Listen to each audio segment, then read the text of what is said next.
think you should take off your headphones for this one. Mine? Take Are my we on? Yeah. Take off my headphones? Yeah. Why? Unless you want to hear it super loud. Oh. Why would you That's my boy! Why would you do that? That hurts. Why would you do that? What do you mean, why would I do that? Because that's my boy! Okay, that you don't have to yell. You could do that and yell. 2 goals! You could do that. 2 goals, man. Did you see that? I'm pretty sure I was there. I mean, I could That's still, my boy! I could still hear it. Dude, come on. How sweet was all that? How sweet? I wasn't in doubt. How was amazing? I mean, I don't think even he was in doubt because he even said, he goes, He was. He said, No, I was no, expecting 1 goal. No. In the sense of, I don't think he was in doubt of he wasn't gonna score. Like it was, I don't think there was in nobody's doubt. It was in no one's mind that he was not gonna score. Like he was gonna score at least 1, whatever which way or form it was gonna be. He was gonna score 1, but to score 2, and the way he did, it's for me. Like I've been saying, I think it was bound to happen for sure. Like. The team's already there. The team is there. He just had to be plugged in. That's it. I mean, though throughout the entire game, you just see it. Like there was no difference in what they've been trying to do. It's just now the piece that they were missing is there, and it's God. They just look so dangerous. They look so dangerous. I mean, they have their issues here and there, like any other team. They'll have their weaknesses and stuff like that, which was almost exploited, when they got scored on. But there was moments as well where it could have been exploited with a far better team. But it was the first game with finally having the 3 guys that they signed starting, and oh yeah, that's right. I didn't even realize that. All 3 started. There'll be adjustments and they'll get better, and I think they really hit the ground running. Better than what I expected. I mean, yeah, granted, Newcastle wasn't really. They're a decent team, not the greatest team, but they're gonna hit them in the mouth and when it needs to be done. And I think this was a better outing, I guess you could say, for the team based as opposed to the expectation of what PSG was with Messi and all that. So, yeah, they just look nasty. I mean, it was exciting. I was happy. I enjoyed the game a lot. It just reminded me of the old times of when he was there, and just how they were.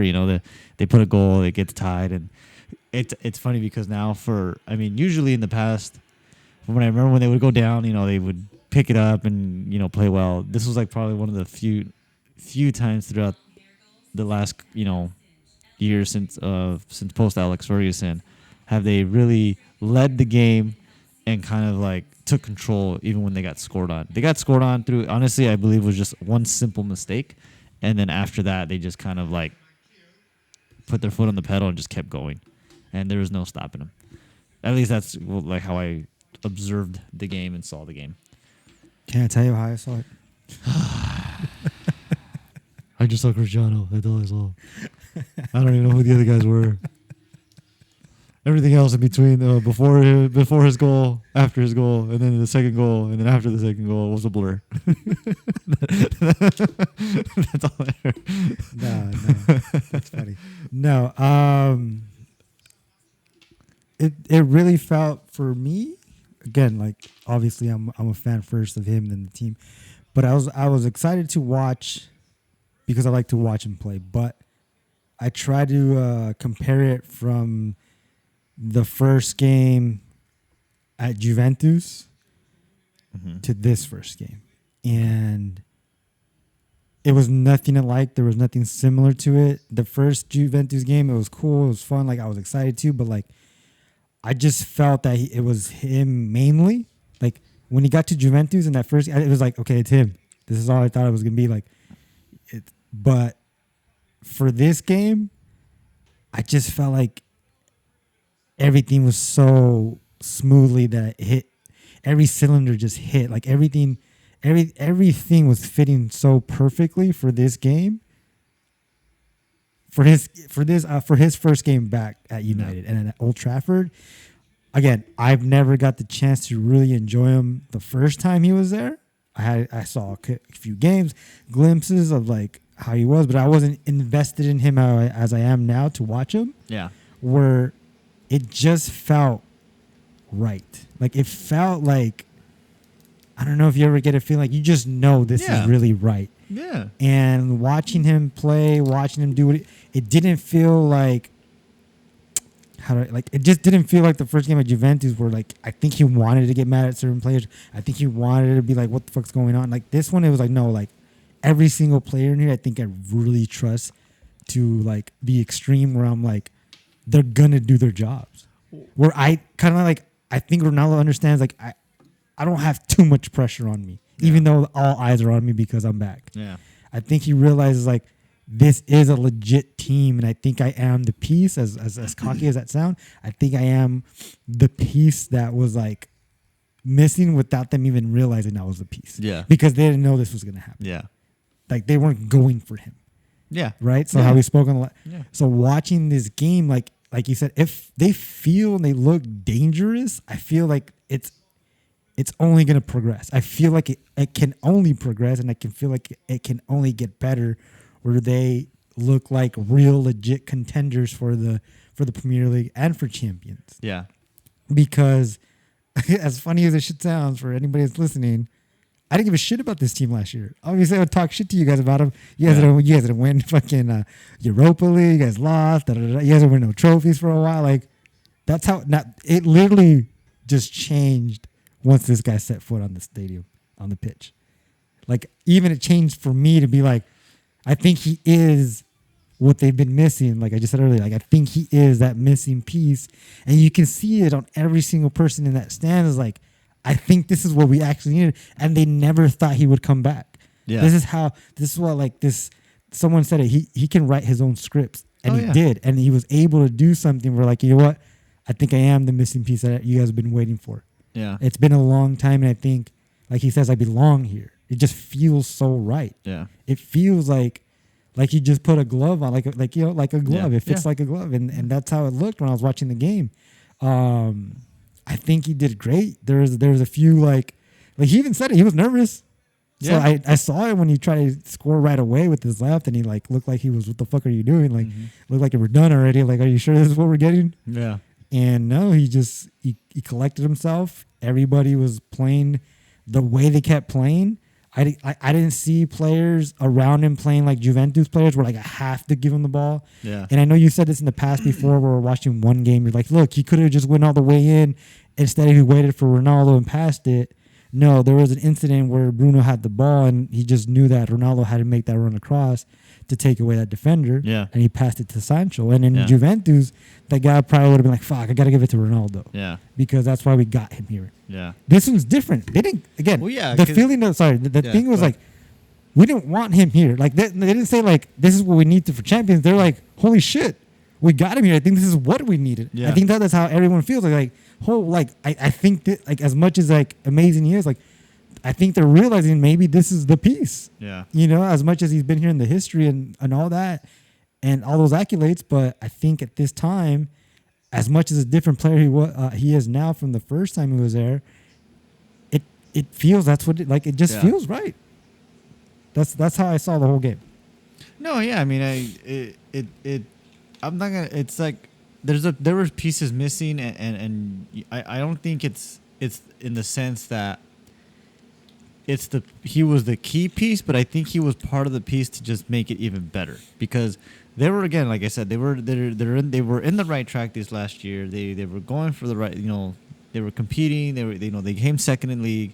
They didn't finish off with the Europa, whatever, but they were on the right track. Yeah, like I said, the pieces that they needed to add, I believe they added them, but I think having him was just honestly extra. I think it was just added extra because I think I said this to you last time. I said, they won this game 4-1, but I'm like, no, if he wasn't there, they probably would have won 2-1. They probably would have won 2. Hold on, they would have won 2-1 because the goal that they got, and there's the guys that are still there are there, but the pressure, whatever it is, it's like the culture, the environment has always been there. That's always been the setting for Man United. You know, is that this is their environment, this is their culture, this is what they breed on. So for him to come in, he's already known what it is there, and the guys that were there already have already taken into that whatever what the history was for that club. So they know what the added pressure is, and I think that's why with what he had at Juventus wasn't really there. Yeah, there's history in Juventus, but I don't think the history is similar to what Man United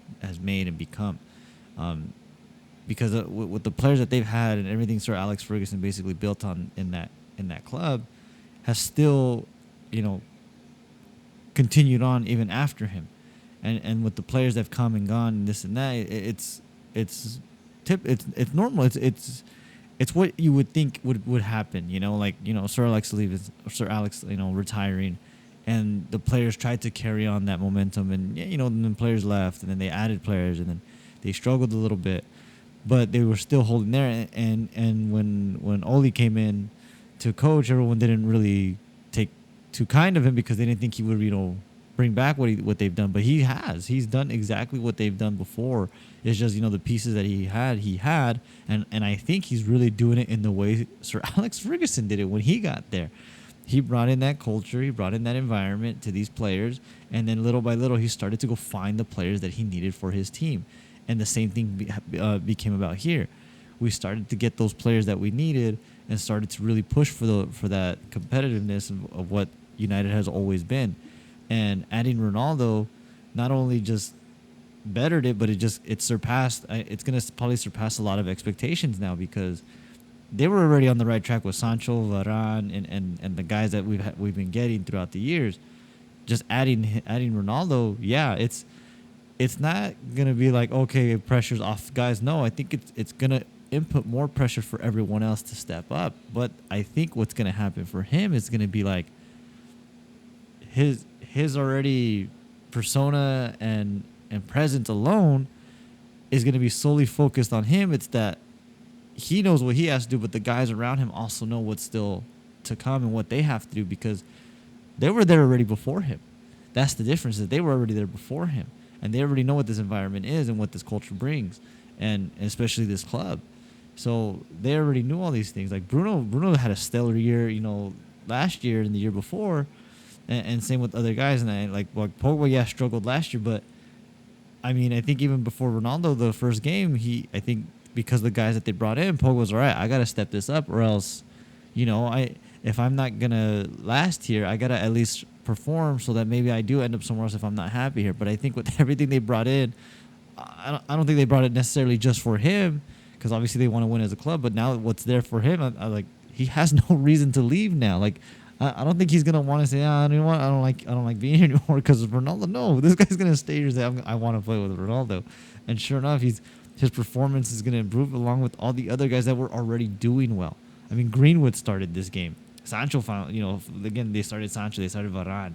They started Lingard even came in and he played his role. So it's like Lingard had a tremendous year last year with West Ham, and now he came back. And there was questions about whether or not they were going to keep him this year or loan him out again. But in the end, they kept him, and I think it's a good decision that they kept him because the bond that most of these guys tend to have, they're really, really connected, and it's really reminding me of what the old United was when they had Rooney, Davies, and all those guys. Like, they were all different backgrounds of culture in terms of country and this and that, but they knew when they put that shirt on, they were all like one, and that's what this seemed like with this game. There was no selfishness. There was no, I'm going to do my thing. It's going to be my show. No, they were like you said, they were firing on all cylinders. Yeah, there was that one mistake, but it's going to happen. I mean, it would have been a shock for me if it was a 5-0 game. Like I would have been like, holy hell! Like this feels like a video game when I just put all the best players on one team and you just beat them like nothing. So there's going to be their mishaps here and there, which like any other team. But I just think the momentum that they've already had, it's like you're winning the race already. It's just now you've extended the gap even further by adding Ronaldo. And the way I see it. Not saying they're winning the race like, oh, they're going to go win league and this and that. It's just I think they were in the right track to finally get in front of teams that they needed to compete against But I think adding Ronaldo is just furthering that because these guys already knew. They already knew what this environment is. So they were already going forward. It's just adding Ronaldo basically just added an extra boost for them. I think with Juve in their time and what they were doing, they had guys already kind of like on their way out. Like Pirlo was out, Pogba was no longer there. Like the guys that were there, during that time that they were doing really well, like they had guys that were just kind of moving out. And it seemed like for Juve it was more of like I would almost say like a desperation move. Like, Yeah, it was. shit, like we got to get Ronaldo because we just... They he's put it gonna- out there what you they know, got him for. So they got him and yeah, all that changed over there. But it's like we've always said, like it felt like it just solely relied on him there. And here it was like, we don't need to solely rely on him because we've put the pieces that we've wanted already. He's just adding to what we've already been wanting and what we've already had. There's no... That's why I was saying, like, who's going to be the more successful one was either going to be Messi at PSG or Ronaldo at Man United. And I've said it as much as I love Messi and all that. Like I feel like these guys are going to be far more better because he's just adding to a puzzle that's was already almost completed. Whereas with PSG, it's a puzzle that's great. You added all these puzzles, but do these puzzles really connect together? That kind of thing. When you do a puzzle, whatever, it's like these puzzles can everything connects. You get the picture. But I think with PSG, it's there's half of a puzzle there, but you brought in more puzzles that may not really connect together, and it may not work well. If it does, great. They picked the right pieces. But here with United, it was like the picture's already being formed. There's maybe like one or two pieces missing. And now because you've added that, now it's like, okay, now there's the picture. There it is. And that's just how I see it. That's just how I see it with United as opposed to PSG. Yeah, but again, PSG, they're playing in a somewhat okay league. But with when Messi went on and whatever, they only gave him, I think, like 20 minutes or whatever it is, so be it. But I knew there was no doubt that Ronaldo was not going to start this game. He was going to start this game. I think they purposely said, okay, leave Portugal so you could go get ready so you could start the game when we come back. Right. And sure enough, that's what happened. Yeah, the timing, we could talk about it all we want. Messi, had time and da-da-da-da, and then, this and that. It is what it is at that point.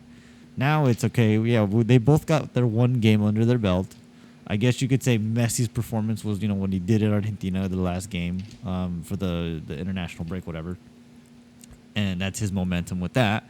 It's just now, okay, what are you gonna how are you gonna carry that on to PSG? Whereas Ronaldo, I mean, if you really think about it, there was no, backtracking in his momentum in the sense to be like, he hit a high point and he went back down. Now he's coming back up. He's on stride. I think with Ronaldo, when the season ended with Juve and he did everything in Portugal, I don't want to say he was like at a low point, but he wasn't at a high point for those to be like, well, there's the only thing up now, or you hit your high point now, everything from here is going to go down.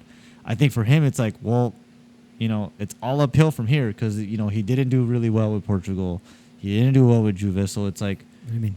no, like in the sense of the expectations of what was expected from him to do with Portugal and to do with Juve for the last year before he left.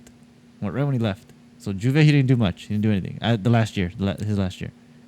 He didn't do anything. What did he do? Say that one more time. The last year with Juve. Oh, sorry. He didn't do anything, right? You, So I'm looking at it like this. It's like, well, he got 2 titles. No. I'm talking about like towards the end, like towards Last the end, year. like yeah, but like towards the end of the season. Yeah, he got 2 titles and he got the top. No, I'm not talking about the what didn't win league. He got They barely 2 titles. They barely got into Champions League. They barely got champion. I'm talking about like the last and month. him himself. I'm talking yes. about the last months leading into and him, this whole thing. Him himself. Okay, so got the hold on. The last months. Goal scoring. Hold on. The last months leading into the next season, which is right now, he didn't do anything other than just barely get into Champions League. I'm not talking about the goals or anything like that. I'm just talking about getting into Champions League.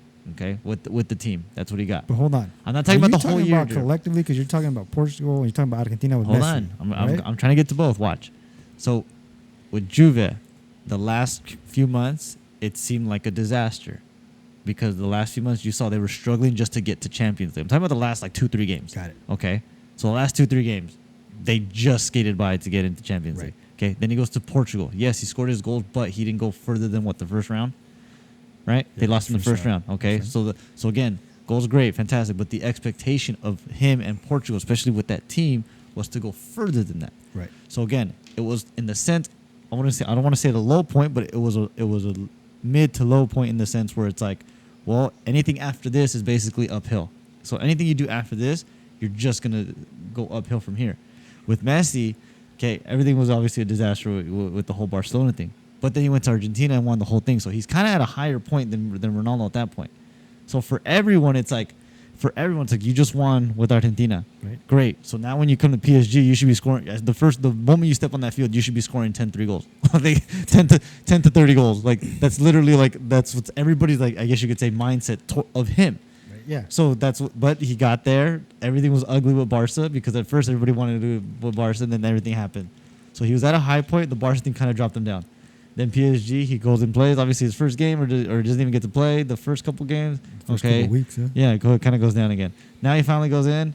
He didn't really do anything there. 30 minutes, 20 That's minutes. it. You know what I'm saying? So his is kind of coming. I'm not saying like he's gonna be terrible from here on out. What I'm saying is, from where they're both kind of that peak of where everything started to happen. For Messi, he was a bit higher than what Ronaldo was. And now he just dropped slightly with everything with PSG. With Ronaldo, it's like, well, like I said, it's all uphill from here because he didn't do well, like I said, the last few games with Juve. And Portugal, the expectation, wasn't there.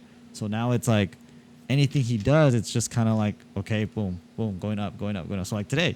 But you missed one important game. Which one?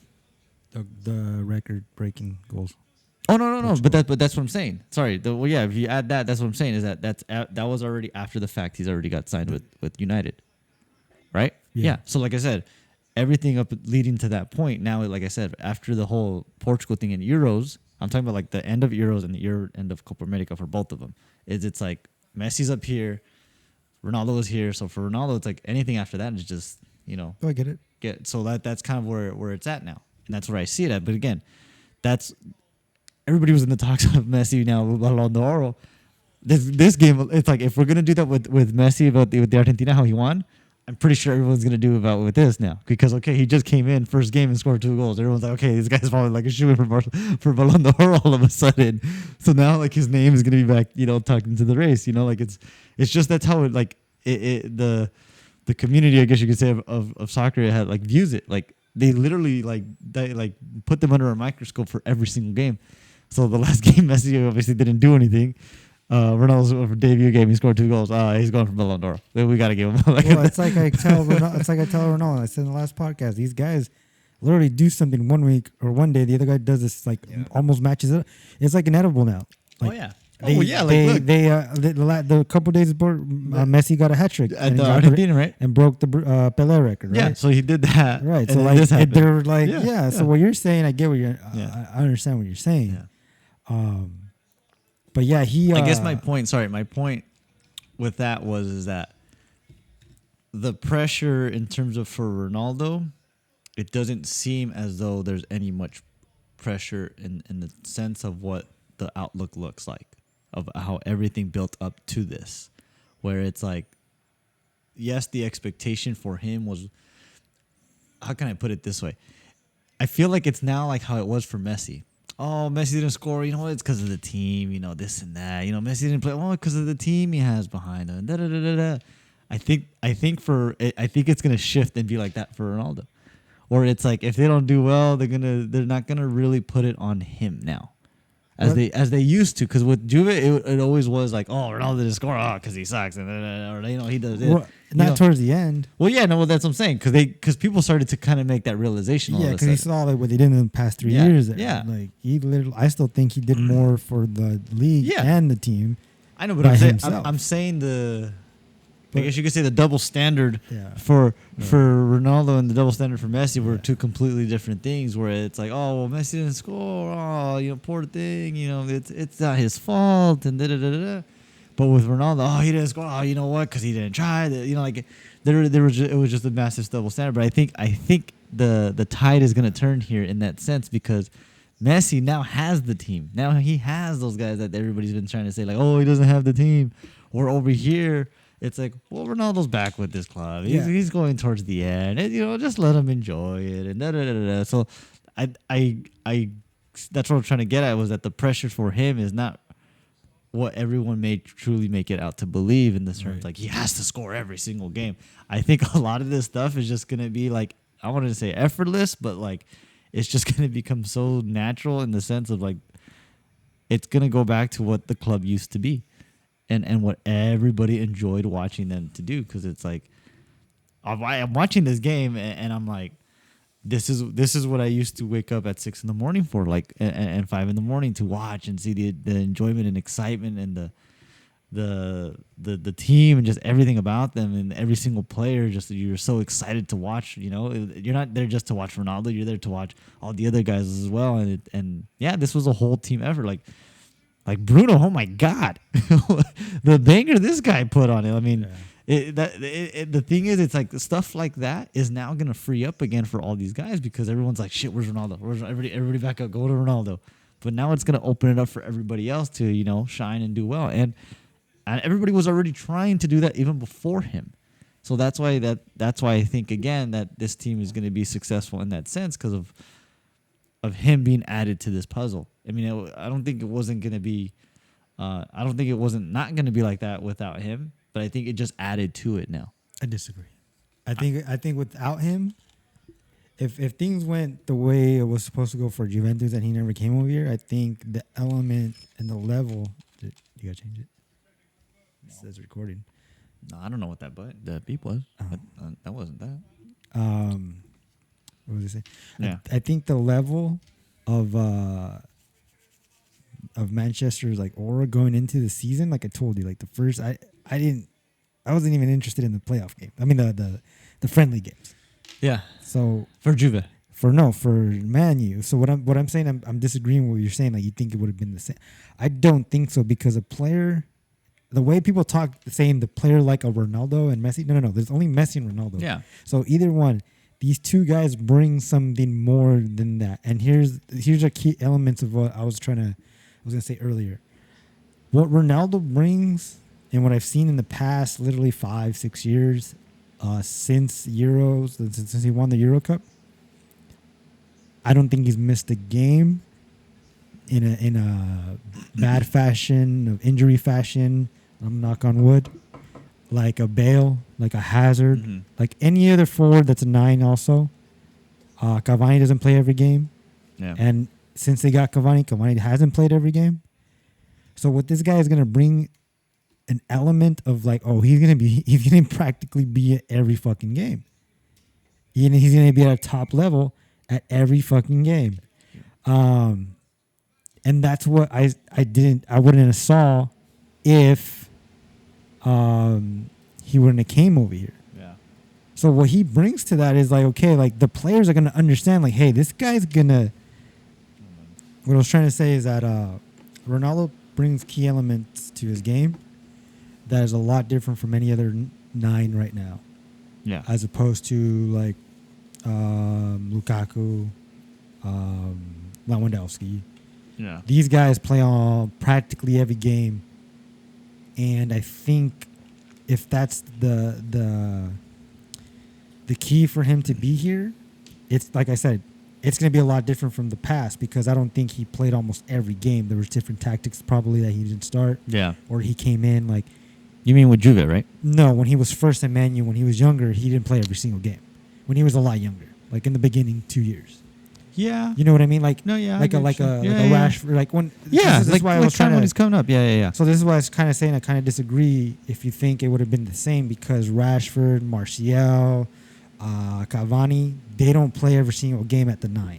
Yeah. Whatever tactics and whatever formation that Oli has, it completely kind of went out the window as Ronaldo landed, because Ronaldo plays every single game.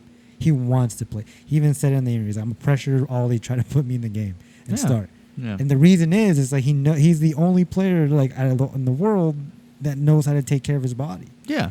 And for me to see him coming into this team, it's like it gives me a feeling like he's got kind of what he asked for, Yeah. in a sense, without the team understanding, like, all right, like, yeah, you can. We don't want you to go to. Hold on, we didn't want you to go to City, so we're gonna have to get you here. Yeah. So it's like, in some way, he was smart about what he did. He kind of wrote all this whole thing. I think he maneuvered it perfectly, and it's so far it's perfect the way he got to that to United. So my point was to just say that I think it's gonna be an electrifying like season for him. It's gonna be a dope season for him. It's gonna be a season for him that I think to kind of be memorable. Again, I'm gonna knock on wood, and I want him to be healthy and play every single game because he has. Yeah. Like I was gonna ask, like, when's the last time he hasn't played due to an injury? And I think it was because at the end of the Euros when he won it, and he had the time to recover to at least get ready for a couple of games coming back to Madrid. You know, so to see him be at United at this level now, it's gonna like every single team that he's gonna play understands like he's gonna play, unless something drastic is happening towards him. You know, he didn't. Oh, the only thing he didn't get to play also was Portugal because of COVID. That one time, I think Juve. It didn't happen at Juve. No, it happened like coming from Juve and going to Portugal during a friendlies, getting ready for something, and so that's what he brings. He's gonna bring that position to be like, hey, like I'm playing all the important games. Yeah. I don't think he's gonna play the Carabao Cup that's coming up. If he does, I'll be surprised, unless he really wants to. Yeah. Because it's one of those tournaments. I wouldn't be surprised if he plays it. I wouldn't be surprised. I mean, I feel like I think he would rather play. I think I would rather see him that's play what I was saying. the FA Cup. It's like what I was saying was, I'm not saying that he didn't change his team drastically or completely. It's just that I think that the team again was still in the right direction. I think he just adds to it. So like I said, this game, I feel like United would have won it maybe 2-1. Whereas opposed with him, he added those 2 goals, which makes it more comfortable. Right. So, but I guess what I was trying to say is that, not saying he's not gonna make a difference in the sense of the team that I was talking about your whole team. Like if you like, what I was saying is like, if he didn't come here, I don't see the feeling and the direction. It's a good direction what you're saying as a fan. Again, I wasn't a big. Well, that's what I'm saying. So what I'm trying to say is that the team that you were seeing without him was like, it's a good direction, but you didn't feel or know like how good would it be because we were against Chelsea, City, possibly Liverpool, maybe whatever. But when he came in, I think that changed everything in the sense of like, he's the only one that can change that. Because if he didn't come, I'll be real with you, like, no, like Man U, I would have probably waited till mid-season to be like, let's see how Man U is doing, as opposed to the beginning of the season. Well, right I think now. we still gotta wait till mid-season to see how they're gonna end up doing. No, it. but not saying because he's there that they're gonna just again. This was one game. We can kind of like praise it all we want, but we still gotta go again throughout the year and the consistency of what. Now, again, I'm not saying he's not a consistent player to do these things, but I think with him, it now adds the relief for others to be successful. Whereas without him, the pressure of everyone to be successful will be there. That's what we're trying to say, is that they're still going to have that sense of, they're there to win and compete and this and that, which I don't doubt that they weren't going to do. But what I don't think was when before he was there, is I don't think the games that we would have won would have been as solid and as comfortable as a win as it was with him there with this game that we just saw. I was agreeing on. Well, yeah, that was kind of my point. What I was saying is that without him, I still think whatever games we win, if we win by like double a goal because he scored 2, I'm gonna see it as we were gonna still win that game, but we just weren't gonna get those 2 goals. So like if we win 3-0, like we would have won 1-0 without him. And that's kind of how it was last year. We were winning games, but we were winning like 2-1, right. 1-0, 3-2, because we didn't have like, again, Ronaldo that's going to, remove that pressure, but we were still winning those games. So I still saw it again is like without him before this whole thing even started, I said, we have a chance for league. But then, I was like, we're going to push for it. We may not, win it comfortably, but I think we're going to get there to the point where we could possibly win it maybe by, a point or 2. But with him, it's like, well, maybe now we could win it with 8 points. Like that's kind of how I see it now. Like I'm not knocking it that it's like, adding him just really, we're just gonna outrun everyone. It's just that no, adding him is now just gonna boost, the team up better. But we were still in that direction to win and go and do this, do that. Now with Champions League, yeah, I said it. I said we'll win. We should get out of the group before even they did the drawing or before even him. I said the farthest I think we would go would be the first round, maybe quarters, depending on the drawings. And then with him, it's like, okay, we should get to the semis or get to the final. But it's still, for me, as a fan, as, supporter of the team, I still saw the team being successful without him as opposed with him, Now with him, I just believe the chances are going to be a lot higher as opposed to without him. And now the feeling of these games are going to be set more as, okay, more comfortably in the sense of like, okay, you feel the sense, like how I used to watch them before. It's like, oh, they're gonna win. I know they're gonna win, but I want to watch because I know they're gonna win. Like it's gonna just be amazing to watch because they're gonna win. When he was there before with Rooney and Davies and all those guys, you knew they were gonna win. You just wanted to see how they were gonna win, and you wanted to watch how they were gonna win.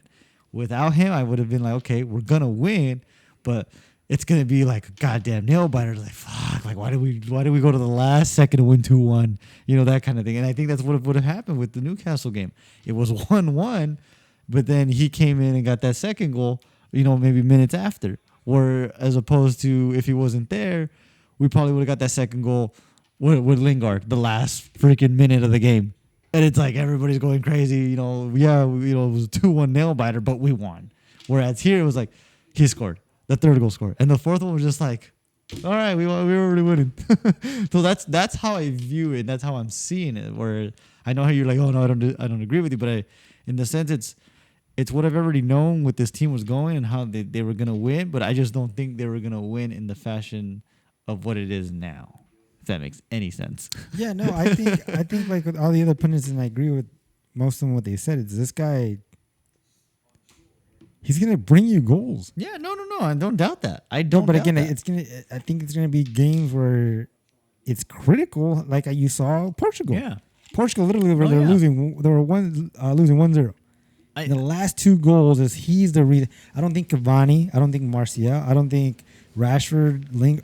I don't think those guys can do those things at a critical games. Where I believe if Ronaldo comes in and has a I don't know, like let's just say a terrible game the week before, 2 days before, and he comes in a Champions League game and they're down 1. I think he is the only one that can do that.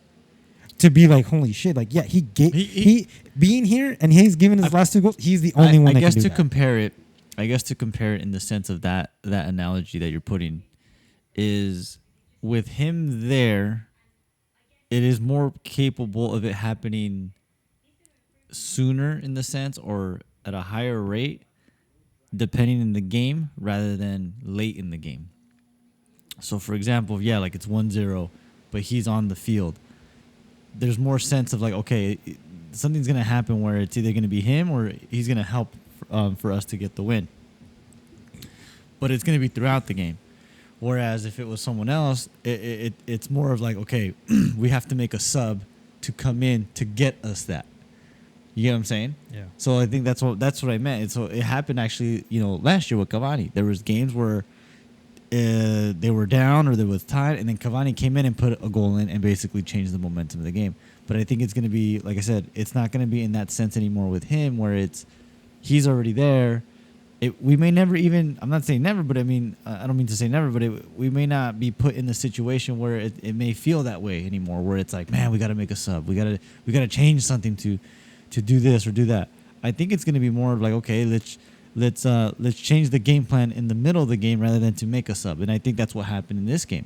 Whereas it was tied 1-1, they have to adjust something, and before they even like probably committed to that adjustment, Ronaldo scored.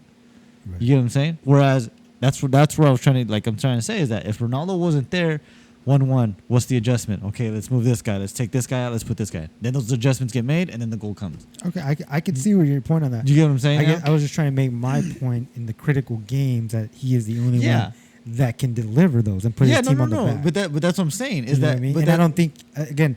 My point was I don't think you guys have anyone like that if he wasn't here. No, what I'm saying is that without him there, instead of those adjustments actually happening, it would be him, like you just said, to put him on his back and make that make that adjustment himself. Even if you guys made adjustments, I still don't believe you guys would have been able to have the those thing, type of the games. thing is, it's happened.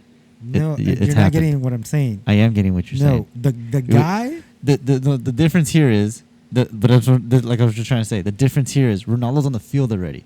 If it's 1-0, we're losing. Ronaldo, we're not gonna sub because Ronaldo will make that happen. Whereas if he's not there, we're gonna sub 2-3 guys. We're gonna move this guy. We're gonna move that guy, and then change the whole game plan, which is what they were about to do. Because if you saw the second goal, all the coaches are right there on the side, like talking, like, okay, who do we move? What do we do? What do we do? And then all of a sudden the goal came, and like they kind of just, okay, forget it. Let's leave it how it was. Whereas without him, they were gonna make all those changes, and either those changes were gonna help and get a 2-1 win, or we were gonna leave there with the draw 1-1. I get it. That's fine. I'm not. What I'm saying is that this guy does it multiple times at the highest level, where you're saying is these teams. If you're against Man City or PSG in a Champions League, it's like we're gonna make those adjustments. Like he's not on the team, right? But we make those adjustments and we try to get that extra goal, and it might not happen. But with this guy on the field, he does it so many times where it's like. That's what I'm saying. I'm agreeing with what you're saying. We're just saying two different versions of it. Right, but I was trying to say is that counterpart what you think the season would have been if he never came. Yeah. I don't think it would have been at that level. No, like yes. he would not do what he did at Juventus when it was 2 down and he came back with a hat trick. I know that. Man U, without him, 2 down against Atletico. We were 2 down with PSG. When? What do you mean when? Yeah, when? I forgot. When? Last year? The year before that. We were down 2-0 with PSG. What and we year? beat, and then when we had Lukaku. Yes. In Champions League? Yes, Champions League. In the In the playoffs. playoffs? Yep. We were down 2-0. We went to PSG. We won 3-1. We When won was this? the year the infamous meme of Neymar when he's like shocked and his face is like in shock. That was that game? Yes, we were down 2-0 against PSG. We actually were not even favored to score a single goal against them. We were losing 2-0. We lost 2-0 at home. We go to PSG, won 3-1. Take that circumstance again. Why did you guys win 3? Who But was, that's what who I'm was saying. not playing? Who was not playing? Oh, well, Neymar. Yeah, but again, but we lost 2-0 at home. They had 2 away goals. Who was not playing? Again, he didn't play both games. But still, but my point is that if we have him at that point, that adjustment doesn't need to happen. Is what I'm trying to say. Is the adjustment had to happen in the second game, and they did make that adjustment. I get that. But I still don't believe that this team will be capable of doing those things. Yes, because they did it. They did it with far less. But not recently. They couldn't even win. Yes, They it was couldn't 2 years ago. Damn it, PSG. I'm saying recently, Lukaku. And we beat PSG last year in the group stage. Lukaku. That's group stage. We Lukaku. still beat them. Lukaku's not on the team last year. Yeah. You guys lost to who in the Euros? Sevilla. No, Villarreal. Villarreal. Was it Villarreal? I thought it was one of those two. It wasn't Sevilla. It was It might have been Villarreal. Villarreal or whatever. And that's my point. It's those No, critical yeah. games now recently for him to I come know. in. And I'm agreeing with you. I don't think now if you would have. Oh yeah, yes. I think yes. other teams would have been able. We to got better pieces now. That's the thing. Who would be the guy to take you that far? Without Ronaldo? Rashford, Sancho, Greenwood. Rashford's hurt. How long is he hurt for? A month. Oh, he'll come back. How do we see He'll Rashford? come back. I mean, Oh, sorry. How do we see Martial right now? Oh, I didn't say Every Martial. I know, but I didn't say I'm Martial. bringing him in. How do we always see him? Not that good. I'm not saying he's not that good, but he's not. He doesn't execute Oh often no, as he yeah. should, right? But Martial, no. I was that's why. That's what So you no, said. I'm going into what your scenario is. But you asked what guys would be helpful for that Rashford's off situation. for a month. Okay. Who else is We're there? still Cavani? okay, but you're talking about a situation where Rashford by then will be healthy. right now. That was a semifinal, so we're talking about technically next year, but around April, May, where How by often- then he will be fully fit and fully back and fully in momentum How to do well. often big moments have you seen Rashford do what Cristiano does? 2, 3 in his a whole few. career. Quite a few. He's still young. You think he's only 22? Exactly. And then you bring in experienced Ronaldo. Oh no, I'm not saying So, like I said. again, my what I'm trying to tell you is my point here is that if Rashford does something, I don't think he's going to be at a consistent level at the highest level, where you're going to be like, holy shit, he can do that again next week. He can take us out. Rashford's going to be the guy. No, because he's not. I know. You're giving me a team without Ronaldo that's just the team. Like, you're going to have pieces like, okay, he did it. Great. He helped us out this week. Oh, fucking Sancho did something. No. Ronaldo is literally going to be the guy week in and week out. But again, this team is more structured in the sense as a team to go and do those things. Yeah, maybe it'd be 1-0, whereas where it was Juve, it was literally, shit, Ronaldo, save our asses. Yeah, because they didn't have the greatest players that's what I'm saying. As a team, how you're saying. But that's what I'm saying. Whereas even if he wasn't here, we've been in the scenario of scenario, however you want to pronounce that, of being down 2-0 and coming back and winning without a Ronaldo. But who was on that team? For United? Yes. Yeah, we had Lukaku. None of these players that are on right now. We had, everybody was there. Yeah, Rashford's the one who scored the winning goal. You have Lukaku on that team. Okay. He wasn't at his best, and again, the way he was now. Okay. So who won the game? Rashford. Okay. Lukaku scored the first goal. I think he scored 2, actually. Okay. Yeah, sorry. Lukaku scored 2. Put it on. Lukaku scored 2. Rashford scored the penalty at the end. Okay. And yeah, but again, those Lukaku that year was already in the sense of what he should have been, what he was at Inter. That's why he left the next year, because he wasn't really doing that well. He had that one game, yeah, and then after that, he didn't do well again. What I'm trying to say is that the team. That's your answer right there. Yeah, no. I'm not disagreeing in the sense of, again, but again, at that time, the team was not what it is now. You answered my question. No. Who's the guy right now without Ronaldo? You said he had a good game that game, but the next who was that guy? But that was at that time when this team now. was. Right now we don't have that. That's the thing. The team as United is not that. That's not that team. Right. No. We don't need a guy. That's the thing. That's not what the team was, nor what it ever has been. If you ever look at the history of all the United teams, there's never been a guy. It was Ronaldo. No, it was Ronaldo, Rooney, and Tevez. Okay. That's 3 guys. Yeah. It was never a guy. But it's changing right now. No. It's totally changed. No. Right. Him coming in is changing. Hold on. With him coming in, he just adds to those guys that we have already. Okay. That's what I'm trying to say. Is without him, it still wouldn't have been one guy. It wouldn't have been like, oh, okay, we need Cavani. The reason why it was a guy for Juve, because he was the guy. Who else was there to really help him? Right. Who else? No, I know.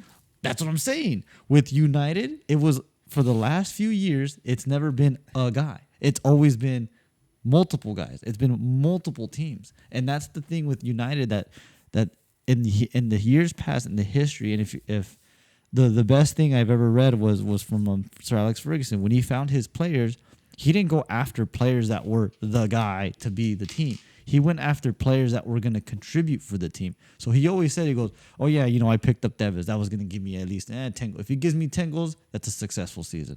If I get this one, he's going to give me about 10 to 12. That's a successful player.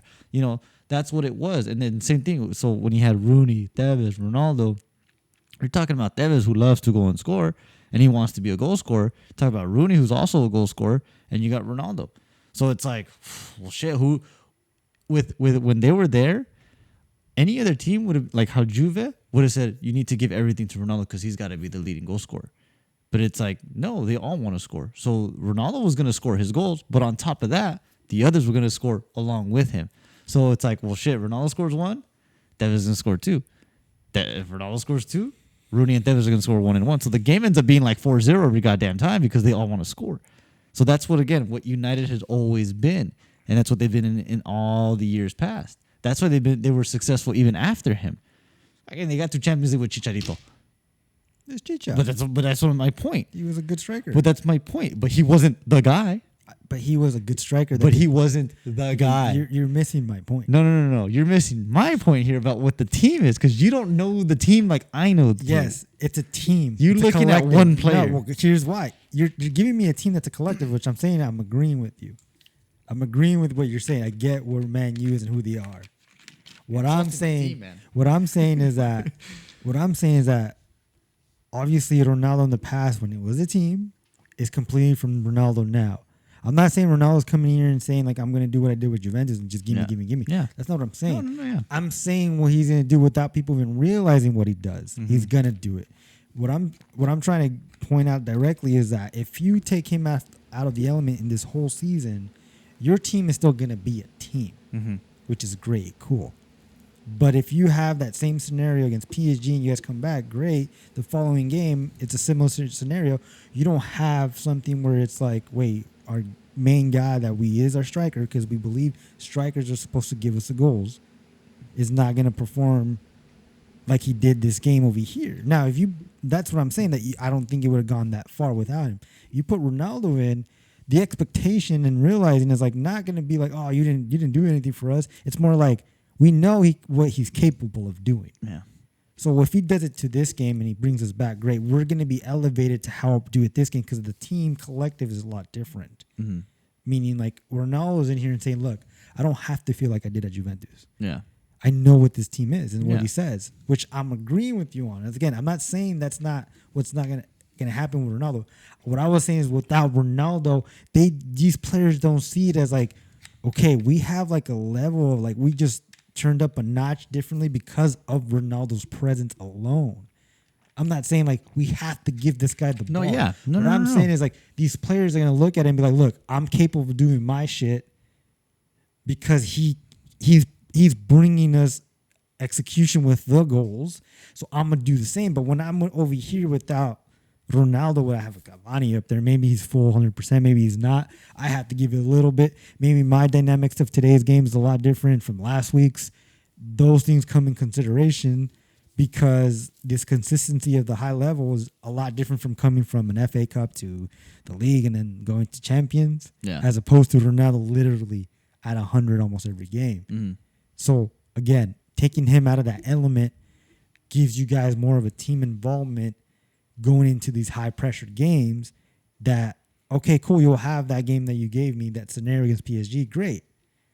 But what's the point if you can't do it the following game? If Cavani's not 100, if Rashford doesn't Because start. this team has the same firepower and more firepower than what it was before. Sure, and we will never know that because it's just a scenario. But what I'm saying is what I looked at going into the season and what I saw last season was great. You guys were like, what, behind 15 points? No. 10, 20 against City in the league? It was a lot. They won by a lot of points. They could have finished, like even Pep said, why we even played. I think it was probably like 10 at most. So there was nowhere anything, near. like 3 games. There was nowhere near trying to get into that to even. No, but from where they were the year before, that was not expected of United to finish. To end up what where I'm they saying, finished. in my opinion, looking into this, if Ronaldo was out of the equation, I think that team would have been the same team. No. I think so. No. But when he comes in, You only saw this team for 2 days. You have not seen this team for the past 5 years. Yes, I have. I watched these games. No, you have I not watched seen them in the important games that they play. I watched. Okay, but the again, Euro Cup. You've not Did you seen wa- you've not seen United in the past 5 years and what has happened since then to now to what the direction of where they were going. So, like I said, with Ronaldo adding onto it, not saying again that because he's here or not here or whatever, was it going to make a massive difference? What I'm saying now is that this team was now in the function of being what it used to be with when he was there, where it's like if Cavani doesn't score today or Rashford doesn't score today, Greenwood's going to score. But we're only going to win 1-0. Greenwood, I forgot. Greenwood's going to. Lingard's coming off a fantastic season he did last year. His momentum is only carrying on into this season. Now, again, I'm not saying he's, oh my God, a star-studded player, but it seems like the pieces, again, like I'm saying, is that are far stronger of the same players that we've been having than they were in the years past.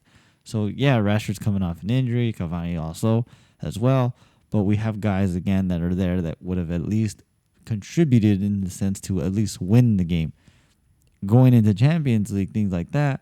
Not saying that they will, they weren't going to go down 2-0 and things would have changed. They go down 2-0. I'm sure the game plan, the strategy, whatever, was going to find a way to get that win and somehow get the win because of the pieces they've added now. Sancho's going to make a big difference. Sancho's been his I guess you could say his percentage in terms of stats and what he's done for Dortmund and that team are highly well in terms of trying to get goals and stuff like that. Like he contributes.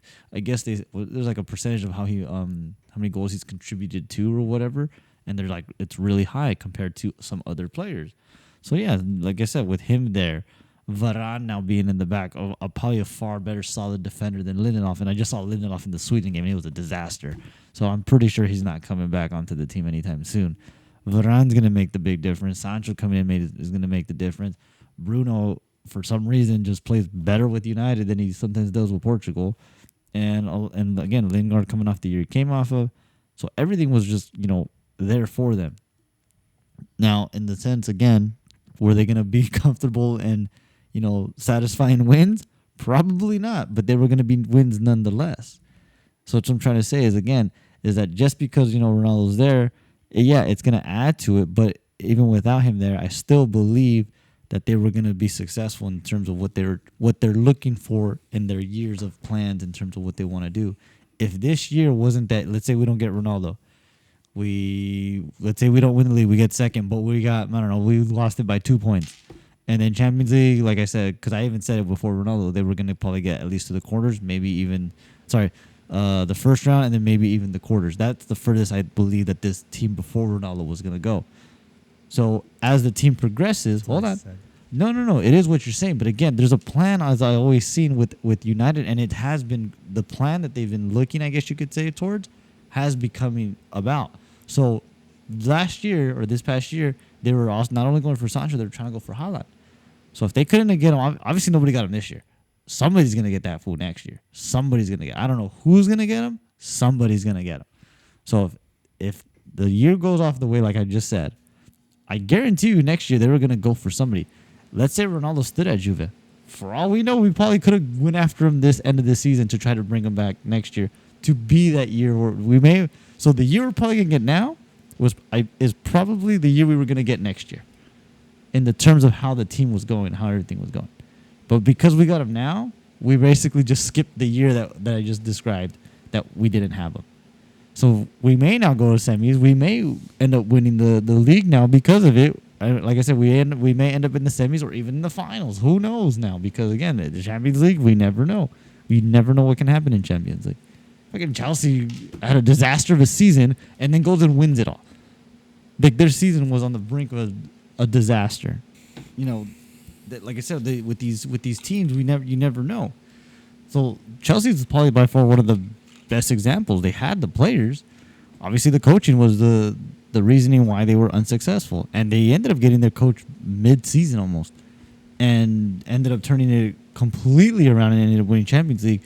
I think if Tuchel got it there maybe like 4 games earlier, they probably could have won the league too because they were coming back in. They were getting closer and closer to getting back in. And then City was just, kind of just cruising on and finally got to the final with Pep. And it was a long time coming because every year he was getting closer and closer and inching closer and closer, and now he got it. Who knows what's going to happen now with City this year? I mean, I don't think they got I think they were trying to shoot for Kane. They ended up getting Grealish. Let's see if that's the difference maker for them to finally get to the final and win it, or finally win the final. So who knows, especially now with this year, especially with PSG. Same thing with PSG. They were in that situation now. They've had the pieces for like quite some time, but just couldn't get over that hump. And they kind of went backwards last year when they got rid of Tuchel. And who's to say they will be successful this year with Pochettino? Especially with all those added pieces. So I was just agreeing to disagree on Man U being the same without Ronaldo. I still believe they would be successful and the same without Ronaldo, but not to the extent of what they could now be in terms of how far they can go. I still think they had a good chance of winning the league without Ronaldo. The only thing I know they probably would have been not there with would be Champions League, but they would go at least further than what they did last year. And I think all that build-up that they've been trying to go to would have been for next year, because then they would have really gone for a try. I'm pretty sure they'll probably get rid of Cavani for next year. They'll probably get rid of Martial. And maybe like Mata will finally retire. and they'll probably get rid of the goalkeeper. I don't know if they'll get rid of De Gea, but they might finally now put in that other goalkeeper that's really good. So there's things there that I see for the next season in terms of if Ronaldo didn't show up this year. Because next year they would have gone after a forward. I don't know who they would have gone after. Because let's be honest here. There's guys that everybody that moved caused other players to move in the sense where they may have not probably moved if those other players moved. So like, if Mbappe went to Real Madrid, the guy that they just got for Real Madrid, Camavinga? yeah, I don't think he would have gone. I think they just got him because it's like, oh fuck, we couldn't get Mbappe. Let's go get this guy now. I don't think they would have got him if they got Mbappe. He probably would have been. Who knows? Maybe he would have been the guy United gets. I don't like when everyone's like, "Who's this guy?" And Well, they were thinking about him in the past couple. well, that's what I'm months. saying. Like, I'm sure they have their ideas of what forwards they wanted, and then Haaland obviously was one. Who knows? Maybe Lewandowski somehow we would have gotten because he was, the time was coming up with Munich or whatever. There's a lot of forwards out there that again, and then we still don't know who the breakout forward will be for this year because it was Haaland last year. Everyone, Haaland's expectation is going to be he's got to score the same amount or even more. But there's always going to be somebody that Camavinga guy might be that breakout forward. He's a midfielder, isn't he? A winger? Or they got him as a forward? He might. I want to say he got him as a forward or a winger at least. Because he's playing midfield. I think winger. France. Probably winger.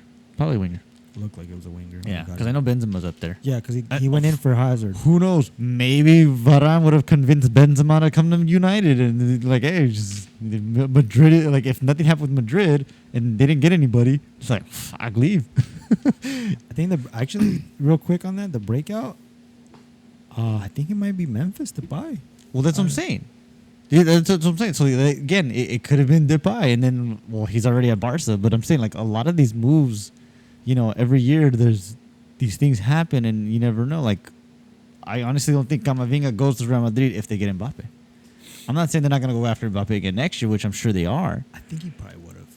But I don't think I don't think he would have been a priority to get this year. Right. It was like You know what I'm saying? like you said, yeah. I think it was like, oh, shit, we got to get somebody. But they would have probably tried still to make Mbappe feel better of like, hey, we're getting players around you. Oh, yeah. No, yeah. And I'm sure that's what it is. And that's what I'm saying is that a lot of these moves tend to happen, and it really does make a big effect on a lot of players. Because I was thinking of that the other day. I was like, because they didn't get Mbappe, and then I was like, okay, here we go again. Real Madrid not getting anybody for another year, like not getting players. And then I don't know where they get this guy, and I'm just like, oh, and I know who he was, and I know how he's his potential. So I'm like, okay, so they got like the junior version of Mbappe, I guess you could say, because he is good. And I would say he's probably got potential to be like him in, maybe in the years future, like not be, the age Mbappe was becoming star-studded, but I think in the future he's going to be probably kind of like I think he's going to be like a Lukaku where at 26, 27, he's really going to hit his stride and just really take off. But again, I could be wrong. And now that he's there, he might even, peak sooner because he's at Real Madrid and whatever. So, like I said, who's to say that those things would have happened if these players don't move where they move, or players go where the anticipation for them to go would have happened. Like Haaland, I don't honestly with everything going on now, like I don't doubt that he's going to end up probably going to Munich now. I feel like he's going to end up at Munich. I hope not. I feel like he's going to be like Lewandowski. I think he's going to be like Lewandowski. He's going to end up at Munich. I don't see him going anywhere else. I think he I think he can go somewhere else because I don't know. We could all be wrong, but with him, I think he can go because he's growing and he's getting that Zlatan Cristiano mentality. I'm the guy, you know, and I think if he's capable to have a good season this year, where he probably wins like top scorer for the league. Yeah. I think he'd probably be like, there's no need for me to go to Bayern if I did it with Borussia. Then I want to go to a different league and challenge myself because I'm able to even now closely bring up my Norway team because I'm scoring hat tricks over here. So I think that's how I think maybe he could think, but again, we don't know. But you got to remember is that Lewandowski was in that same boat. Lewandowski was in the same boat. At 21, 22? I think so is when he took them to Champions League final, Like and then he ended up at like Munich. Lewandowski was exactly like Haaland at that age, though, because Haaland was scoring goals. No, but I'm saying at 18. I'm saying in the sense of I don't need to go to Munich because I was doing well with Dortmund. Lewandowski went to the finals with Dortmund but lost to Munich, and then he ended up going to Munich next year. So I still don't think he would not consider Munich as an option. I'm not saying that. I just think the way this kid thinks, I think he's more like, well, if you can't tell me I can't do it here, I'm going to show you I'm going to do it here. That's what I'm saying. So I'm pretty sure I wouldn't doubt it. Lewandowski was just like, no, I want to go where I want to go. Yeah, but I feel like Haaland would eventually. I feel like he would gear towards a Munich type team than Which let's just say if it happens, Madrid. Okay, cool. I don't think Madrid I don't wants want him it to happen. I don't think Madrid wants. The only other one I heard that really really wants him is City. Which I was hearing too. Which Yeah. those were the teams, right? Those were the teams that want him, and then they were like trying to throw Barca in there. But you know how Madrid and Barca are right now with money. Yeah. So like I don't think Madrid and Barca are gonna have that high level rivalry anytime soon. I think unless once Mbappe gets there and Barca can fucking figure out financial stuff capabilities over there, then maybe. But in the next few years, I don't know. Yeah. But just for Haaland, I would prefer him to go to the Premier League because it's the #1 league, and to challenge himself. Yeah. I think. But we'll see if it happens. It happens. I just because now let's look at it like this: if Mbappe leaves PSG, I'm pretty sure PSG is going to go after Haaland. Possibly. But I think PSG is more of like, no, I think PSG is getting to a point where like we just need to plug in right now. No, because it doesn't look like the only youngest player they got was Donnarumma. I know, but I feel like PSG is the type of like club now where they were very fortunate to grab all these players technically for free from not having to pay the other clubs. Right. They still got to pay these players, obviously, but I feel like they're turning into that idea of what Real Madrid is, which is we buy our players and just buy whoever we want and this and that. And I feel like that they're heading in that kind of direction because we'll see. Like I said, they were fortunate enough to get all these players for free, but I think if they were to have to spend the money, I think they would have tried to at least done it because they've done it before. So if Mbappe leaves, there's no doubt in my mind they're going to be looking for the next best thing because you got Neymar that's probably getting close to 30, or I think he is 30 now. And then you got obviously Messi, who's going to be there for, what they say, 2 years? Yeah. So, yeah, they're going to look for somebody for long term. And if Mbappe does leave, I think Haaland's the next guy that they're going to go after because who else is really there in terms of age and being able to score goals that they can get, the next year that's going to be there for the long term. They're not going to go after Lewandowski because now you're talking about Messi and Lewandowski being the older guys and you got Neymar there. I mean, they're either goal scorers, but I don't see them really being... I don't see Lewandowski playing with Neymar and Messi. I'd be surprised and shocked if that happens. That'd be like the weirdest thing to see because they just don't seem like players that would play together, It just at least my opinion. But who knows? Yeah, who knows? Anything can happen, right? Honestly, did you think Ronaldo was going to come to United? No. Look what happened. Yes, he was going to come to United. There was no doubt in my mind he was going to. When everybody said City, I was like, a year ago, if I asked you a year ago, you would have thought he's going to United? A year ago, yeah, because I didn't even see anything else for him. Other than the other option was what? MLS? Everybody was always saying that he was just going to end up at MLS his last years. And I think these are his last years. They were saying he was the first one looked at PSG before Messi, and then Messi just took it over. Yeah, but so I thought it was actually going to be PSG. PSG maybe. Again, it was all because of money. Yeah. On how they afford these two players. Yeah. So that's why I was he wasn't worth a lot. Ronaldo. He comes with a lot. That's why it's like a thing that they say it perfectly analogy. Like you guys are buying companies, you're not buying a player. Yeah. He comes with a lot. Oh yeah, he comes with a lot. He does certain wages are supposed to be in place for these two players. But I mean, I don't think there was a doubt in my mind he was going to end up finishing there because he hinted it once, like way in the back, like way long time ago. He's always said it. You never know about the future. He's always said that, like, oh, you ever come back?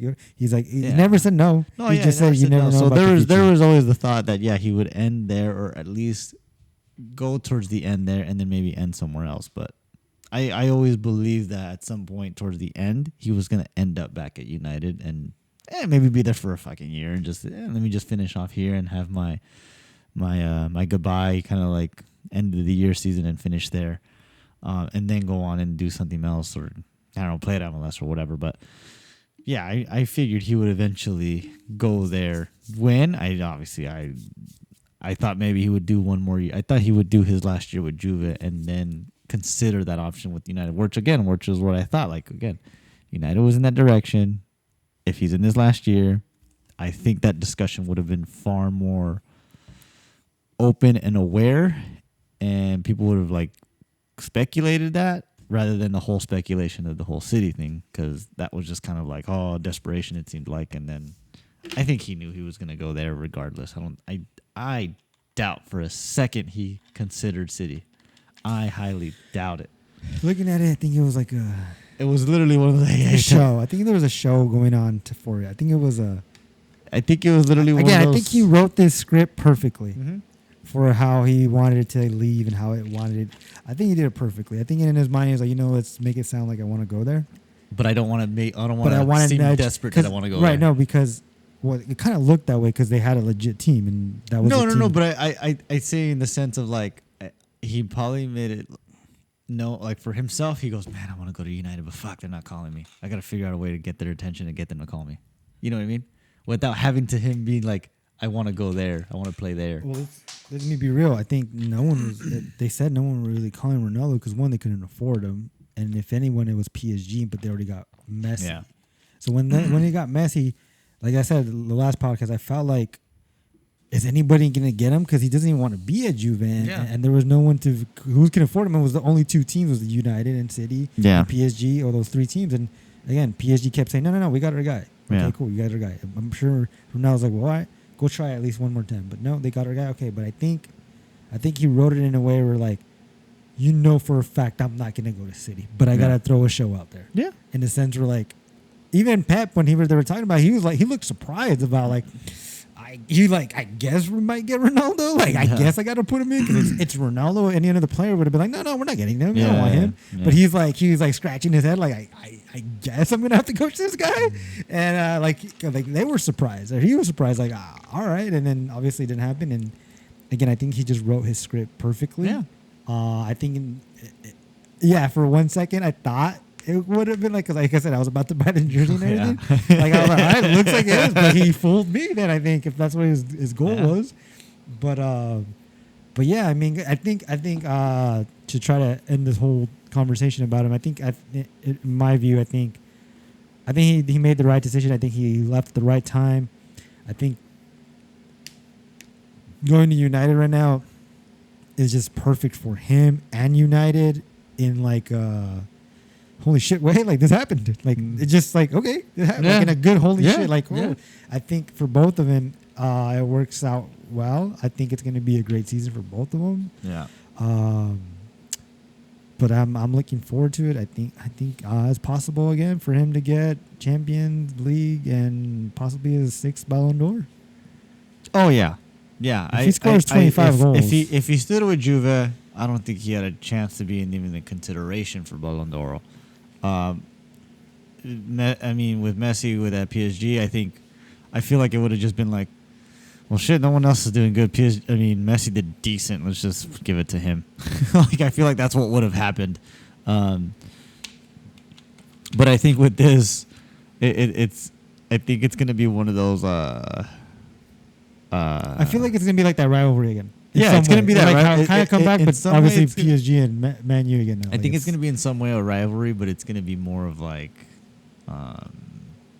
this is like the last, the last 100 meters of the race. Like who's gonna finish at the end? And is it gonna be like Messi with by a nose, or is it gonna be them drawing? It's gonna be Talladega. They're gonna run. They're just and no way that counts. But it was amazing to see.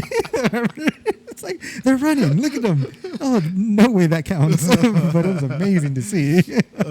I feel like I think that's what it's gonna be. It's gonna be like literally just be like they're like, because Messi's at 6, right? Yes. And then Ronaldo's at 5? Yes. I feel like they're going to make them tie at 6 and be the only two that have 6. And and it's gonna come down to in 20 years where one will get 7 eventually. Well, here's how I believe. I This is feel like why- that's what's gonna happen. This is why I believe it can be Ronaldo, because he did put it out there. He wanted 7 Ballon d'Ors, and this was when he got his 4th. He said that. has the better possibility of getting it now than what I thought he would have if he stood at Juve. Yeah. No, that's what I get the feeling as well. Again, I'm not saying Messi doesn't have the chance, but again, we are skeptical about PSG and Messi and just PSG in general and their history and the way they played and how they've gone.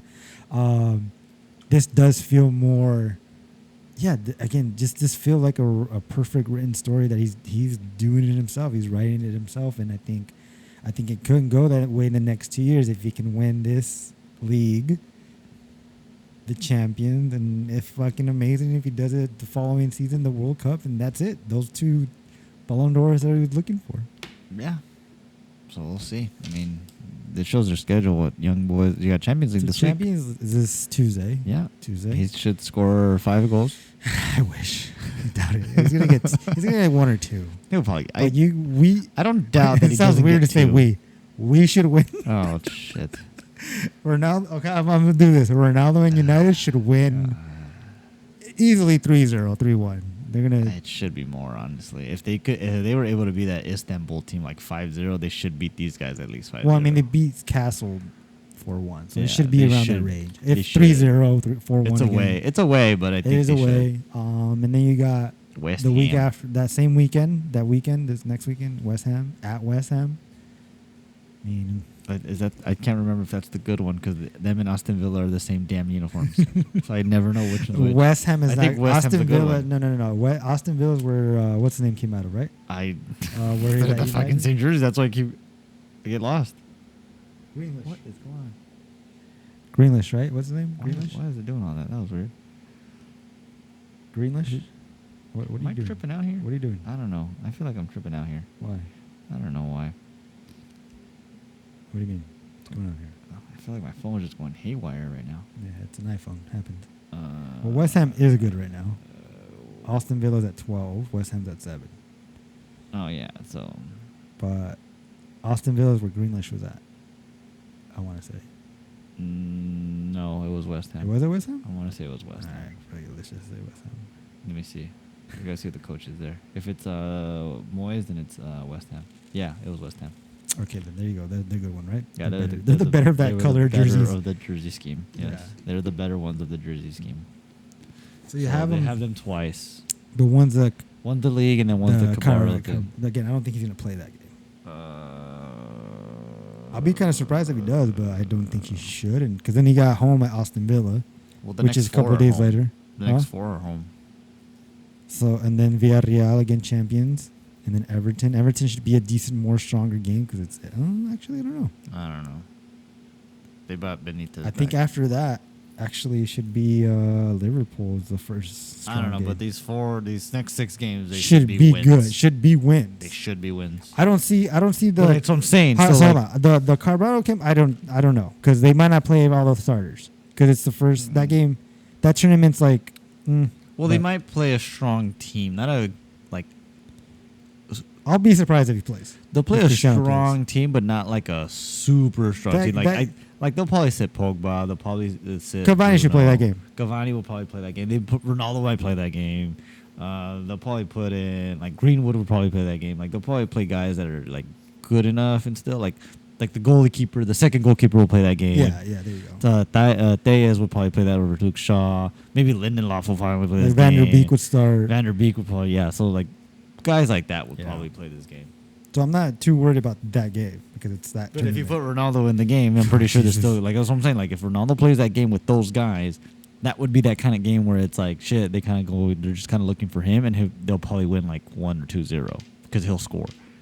Well, Whereas who knows? I mean, it's up. He wants to play every game for this. If he plays it, I'm right? pretty Right. sure. I'm pretty sure he'll play. But yes, most of these games should be wins. Yeah. I don't see, like maybe I don't. I mean, yes, I don't know. I think it should be a win. I don't see a tie. I It don't should even be see a all loss. wins. I don't see a loss. The only way I see a loss is like A red card somewhere Yeah. randomly, like it's something stupid. yeah. happened. Like So. I don't know, but after Everton is Leicester. They're not doing good. They're They struggling. lost. They're struggling. And then after that is Hotlanta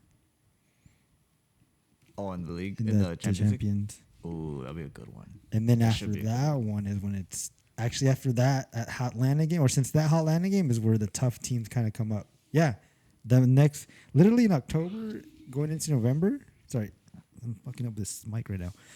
October going into November, it's gonna be tough. It's gonna be Liverpool, October 24th. That's after the champions Atlanta. Then that's a Sunday, and then the following week is a Saturday game is Tottenham, and then champions again against Hotlanta because they play over. They go back. They go different. They go home, I guess, for that one or away. And after that game, since it's a champions game, the Derby. The Derby's November 6th. And that month we should see how impactful he can be. Right? Because that's a pretty tough month. Yeah. I mean, that's where we'll know more or less. Like, Yeah, because you got Tottenham, Liverpool, Atalanta, and Man City. yeah. And then after that, it's like Will Ford, Yeah. Villarreal again, and then Chelsea, and then Arsenal. But Arsenal, we don't know what Arsenal is doing. Oh, we better like dismantle Arsenal. Yeah. But Like that should be the game where, if the coach is still there, they just destroy them and he can get fired.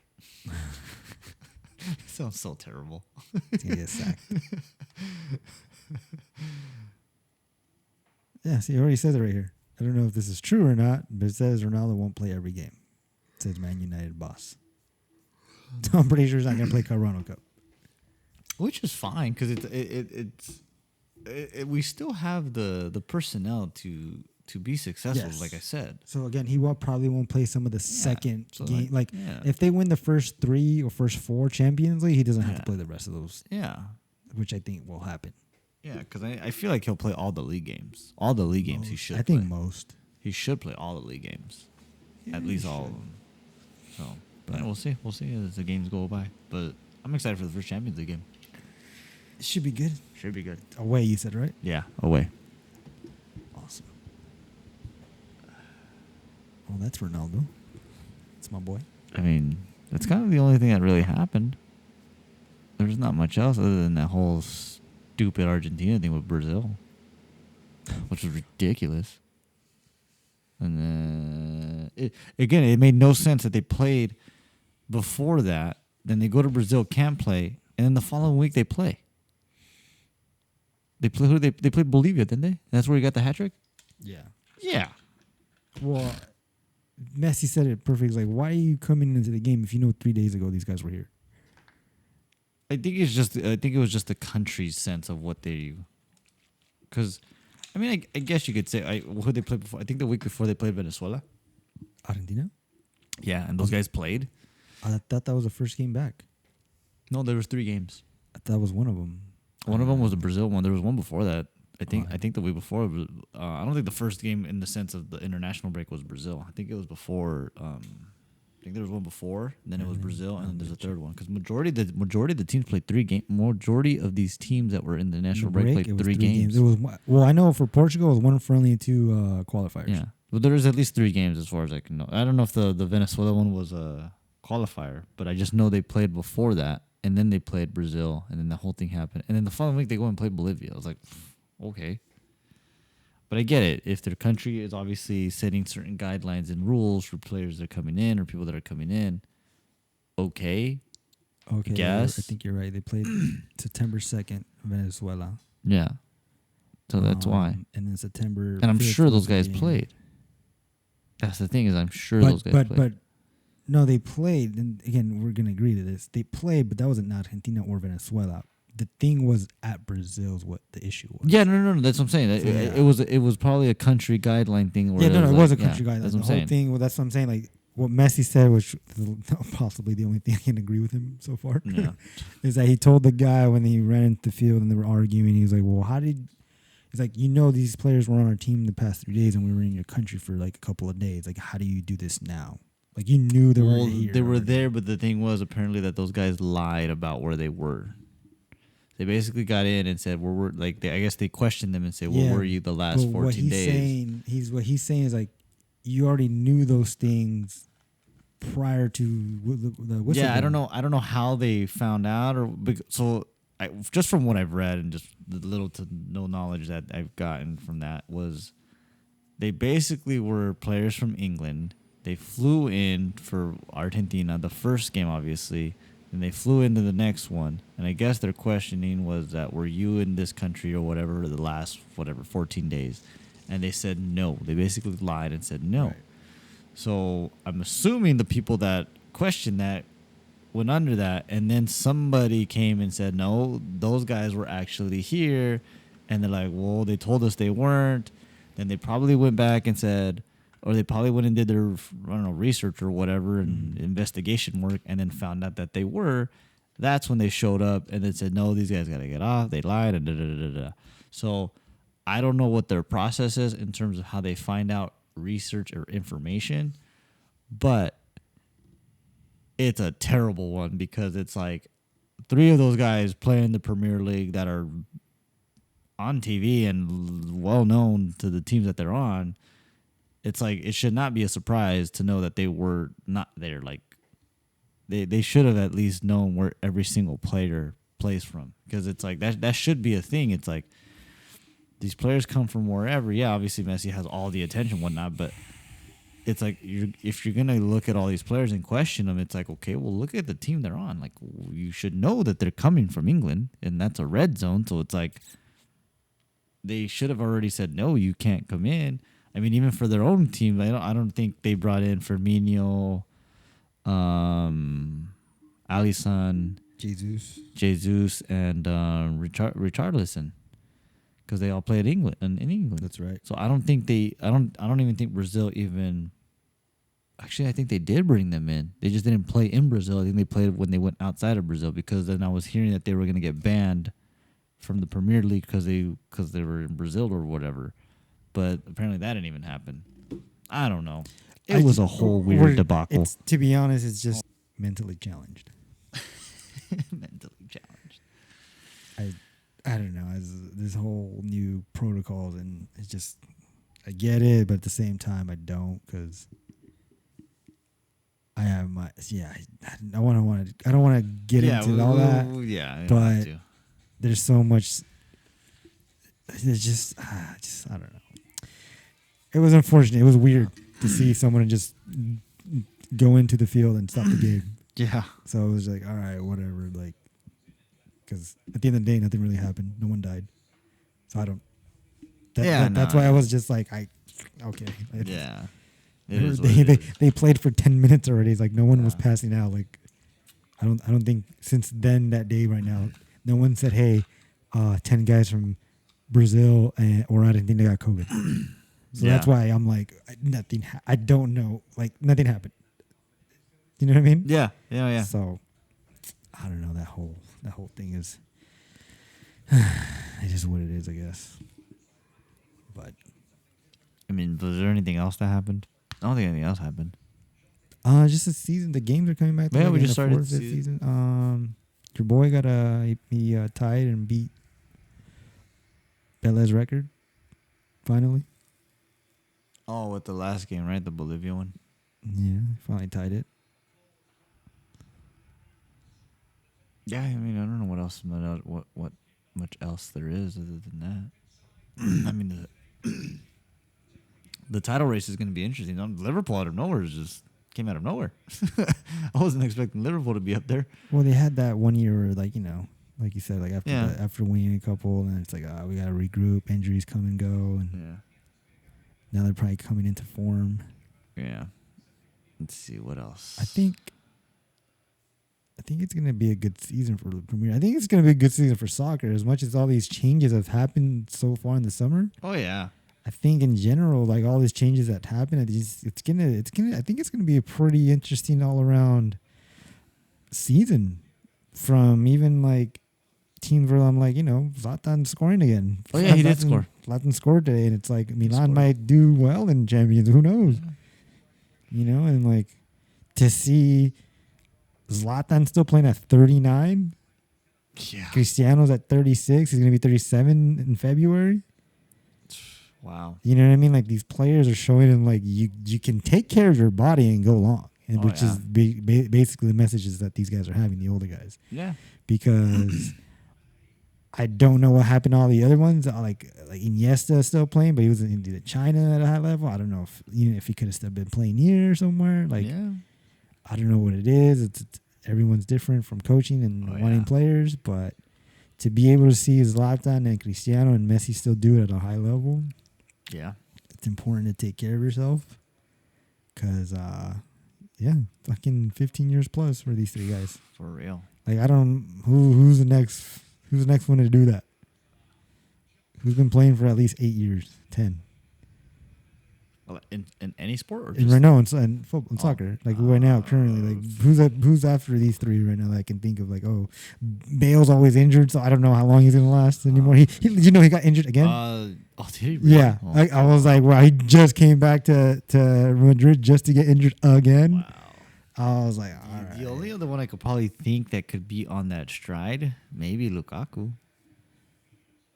Maybe. But was Lukaku good at the very young age? Because he left Chelsea.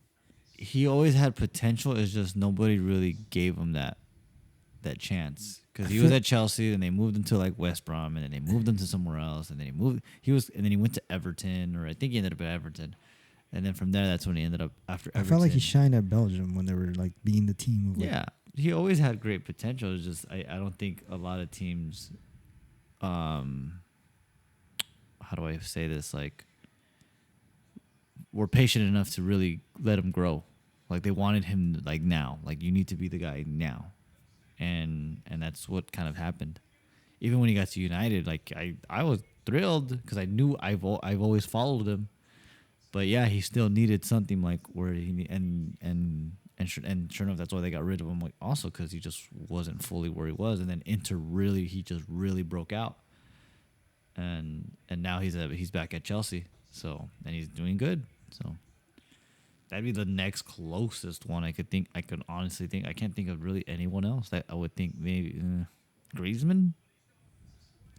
Yeah. Suarez. I think Suarez. Maybe Suarez. Well, I guess Suarez still kind of. Suarez could kind of be in that realm of being the next 34. Guy. Yeah, he could probably be that one. I think he is that one. Lewandowski. Maybe depends where he goes. Because I guess what I specifically mean, whoever's 28 and under and been top for the past 10 years in their level, and then like, can be there the next. And then 10 the years? next and basically saying in the next 10 years they could be there again, because if they're 28, they're going to be 30 in the next 10 years. So that's kind of where. Say that one more time. They're 28, they'll be 38. Obviously in the next 10 years. So it's like. I thought you meant 30. I was like, what? No, they're 28 when they become 38, which is the next 10 years. That would be that idea. 28 right now. Neymar can take care of himself. No, I think it could be Neymar. No, it won't be Neymar. He's 30. He won't be him. He's done in the next like 3 years. He'll be done in the next 3 years. That's big. He'll be done in the next. That's 3 big. Years. It is big, but what Brazilian has been successful after 33? Like at a high level, right? We're talking about high level, like right? At a high level. He could be the one. If he could be the one, that'd be great. But because hold on, think about this. Think about this. I think I told this to Ronaldo. I think his World Cup is the USA one. Because he'll be 34, 35. I don't even think he'll be around by then. I think if he realizes it, if he could take care of himself, and if he could really, focus. I don't know. I think pretty much he did in 3 days. He was fat 1 week and now he's fucking ripped again. I know, right? If he could really, really phone in and then like really get. Sorry, he'll be 36. Because it's in 2026. He's 30 now, I think, right? No, he's not Danny. He's not Danny Alves. Oh yeah, Danny Alves is there too. So he's up there with Ronaldo and Messi. He's already. But I think Danny Alves. I think going to the question, I think if Neymar really realizes it in the next 6 years, if I want that World Cup, I gotta take care of myself. Yeah, and really be focused in on it.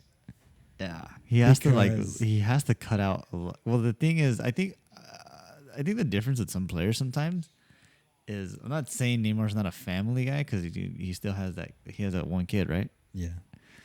I just think he has his one kid, but I see it like with Cristiano, Zlatan, and Dani Alves, and even Suarez. Like, they're the older guys, but they're like family guys that are like, they won't go and do these extravagant, like, I guess you could say, parties and go do this and go that, because, like, they'll be with their families instead. So they really, really hone in and focus on, themselves.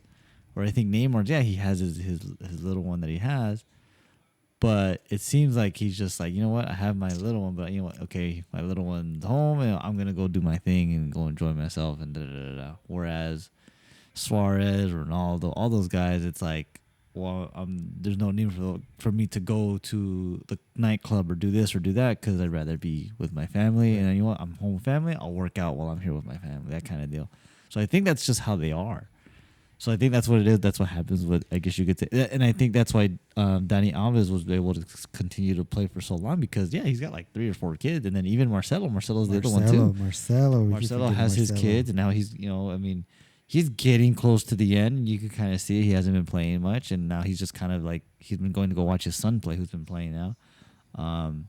There's a quite handful of guys that are like older, but they're not like what you're saying is like the really high level, like at the highest level. Like, and the closest, I guess you could say, in the Brazil sense, or in that age, would be Neymar. But the thing is, he's Brazilian, and nothing against Brazilians, but it's just there's a pattern that's been there for so many years where love to party. They love to party, and then after, I think, a certain age is where they kind of slowly start to slope down and kind of just say, you know what, I had my years and that's it, and then we're just gonna enjoy the rest from here on out. Because I don't remember anybody else. I guess I didn't like that. That was at the highest level as a Brazilian after 30. Rivaldo, no? Can't remember when he stopped at Barca and where he went. He kind of stopped. I think it was like around the 30 ages also. But he was one of the guys. I don't think he was a partier, which was weird. No, there was a few of them. I think that generation. I think that generation was just so much talent and so well together in the sense where they weren't that kind of group. They weren't that type of team. They were the really entertaining type of team. Whereas I think now it's like it's become more, at least in the Brazilians, it's like you see it becomes a little bit more individualism for some of them. I wouldn't say all of them, because a lot of them, they all come from different teams and stuff like that. But it seems like there's a little bit more of individualism. That's the one. That was the one. Oh, that was the one. Oh man, that was the one. Sorry, we just saw Elliot break his foot. It was horrific. Oh, poor kid, man. Poor kid. Sucks. And no card, no nothing. I don't know. I didn't get to watch the game, but that was horrible. Poor kid. I think he's only 18 or 19. His whole leg went the other way. Yeah, he or broke it. Foot. Broke it. It was a bad tackle. It was a really bad tackle. That was horrific. So yeah, this kid was. I think he was signed with Liverpool at 16. I don't know if you remember. I think so. That's yeah. him. Yeah. And then they loaned him off. Yeah. And he just came back last season. So this is his second season. That's horrible. Damn. That's a terrible, terrible thing. Yeah, it was really bad. So yeah, he pretty much broke his ankle. His ankle. I don't know if it looked like replay it, but I doubt it. But it looked like it was his whole lower ankle. It just went the other way. Should have been a red card. I don't know. I didn't see much of the game. I don't think they did. He didn't even call it. He didn't call no foul. Yeah, there's no foul. And that's what the coach is probably telling him. Yeah, that was bad. It's unfortunate.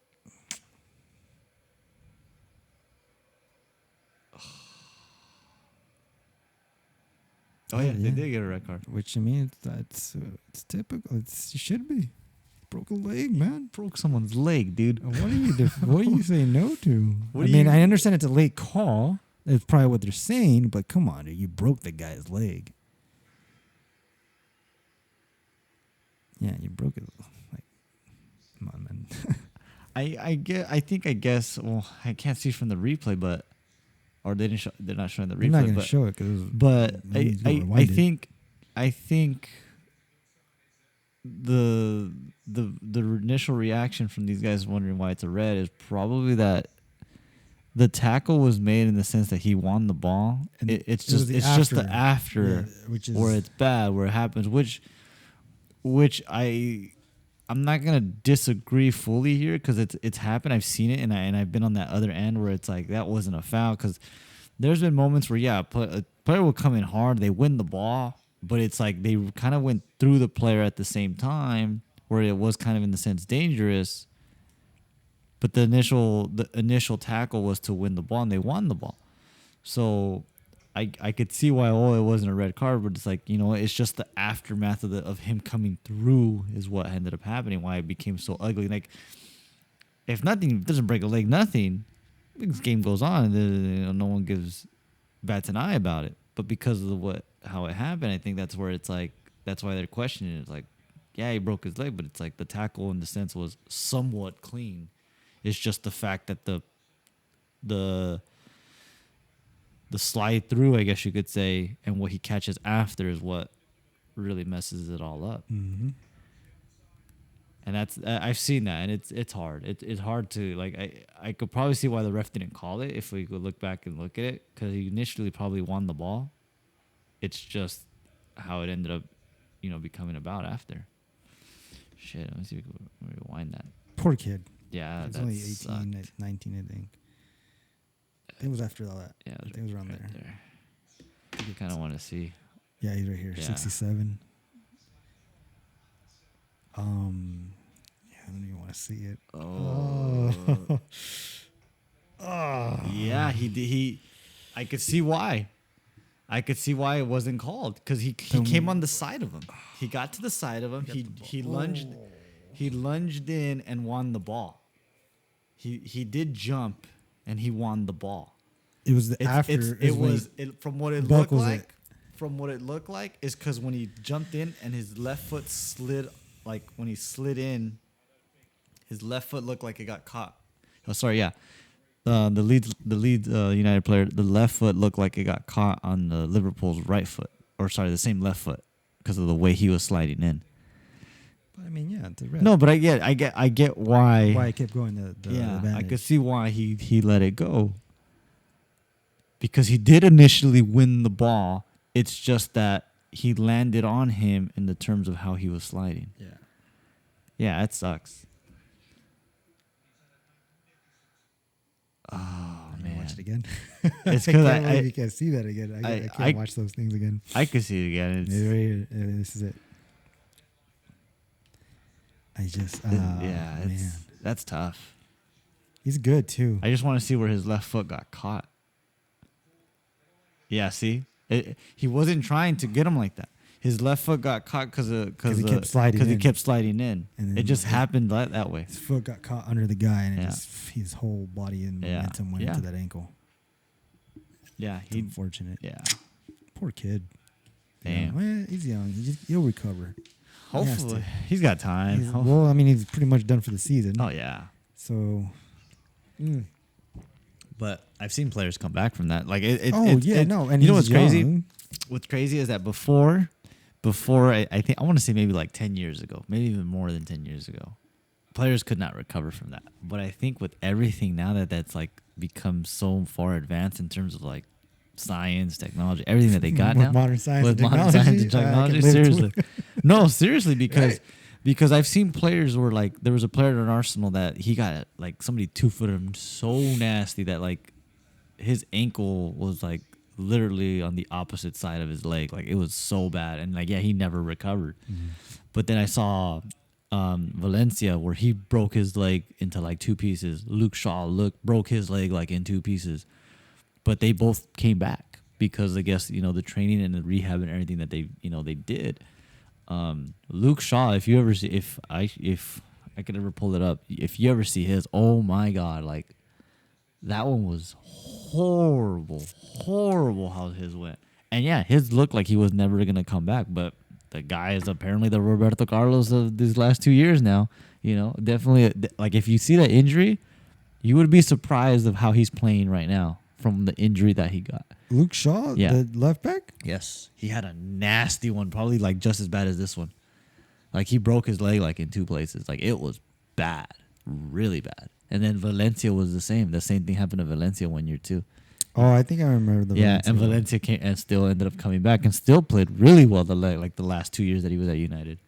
So I've seen it, but I think just because of what they have now, like they're more than like capable of coming back. It sucks that those things happen, but you know, with the proper rehab and everything, I don't doubt that he'll come back next year. I mean, Oh, I think we're seeing it. I mean, we've been seeing it even with like football players and all those players that like that got in like they look like their leg. They say that their legs should have probably been amputated or whatever. Dak Prescott. Yeah, Just came back. Oh yeah. Had a good first game, but they lost. Yeah. But yeah, I mean that was similar. His leg was on the other side, like or his ankle. Yeah. But yeah, no, he should be fine. He's a good. Yeah. I seen him play. He's pretty good. Yeah. I even follow him and stuff. So he's good. So, dang. Well, I completely forgot about that. I really I heard about that. I did too. I saw he was posting. He was like in the ambulance. He posted a selfie. Like, this kid. Yeah, no. I heard that there's they're like, oh, prayers and this and that. And I'm just like, and I'm thinking, okay, maybe like any typical guy that gets in, because I usually when I hear about those when they start posting things like that, it's like, okay, he probably just pulled something. Recover soon and this and that. So for me, I thought that's what happened to him. Like he just maybe tore like a ligament or but fuck, I didn't think it was that. I didn't know it was that. Looking at it now, I'm like, ugh, shit. This is one thing I want to point out. I guess I want your thoughts on it. Yeah. Rewind it if you can. Yes. So let me explain this to the viewers as I'm trying to explain. Because I really want to point this out. It was not that far. Let's see if it goes. It's right after this. Okay, so there's a play that Liverpool does. Okay. Basically on the counter, right? Uh-huh. Salah grabs it from the midfield, carries it. Uh-huh. Great pass to Mane. Uh-huh. Mane's top, right? It's top. I believe so. He shoots, and the goalie does a great save. Yeah. Right? Yeah. But I want to specify. Here it is coming up. So Salah has the ball. He's carrying it. It's a counterplay. Counter. Defenders are just, he's wide open. Gives him a great ball. Mane kind of takes a bad touch and then shoots it. But the defender blocked it, actually. Yeah. Right there. Pause it or try to rewind it. Obviously, I think I know why in this specific level of professions. Pause it. He missed it. Yeah. Look at the other two players. Which is for Salah and whoever that is. I think that's Anderson. It might be Jota. Isn't that Jota? Oh, yeah, probably. They don't get angry. Okay. They don't get upset. Okay. They don't throw hands up. They don't body language. Like, come on, why did... Yeah. Now, I'm asking your thoughts. Why? I kind of hate it. Why do these young kids do that in the 14 through college? Or why do they get mad and upset? That the guy missed the ball and it's 2-0. And I've seen this recently too. I'm not gonna name the games, but it just I watched certain games recently and I'm like, you're not Messi, you're not Ronaldo, you're not Neymar, you're not Mbappe. The player you're playing with is there for a reason. Yeah. And if he was amazing, you shouldn't be there, like you said in the past. Like if Yeah. you're amazing, you shouldn't be here. Yeah. But what is it that, I guess what I'm trying to say, why is it that? And what is it that you can actually change for them not to be like that at this level, which is the college level, the high school level, the club level, from like I said, 15 and 18 and 20 in this area, in the States out here. Because on the professional level, I can see why they don't. I know Ronaldo's done it before. I know Higuain.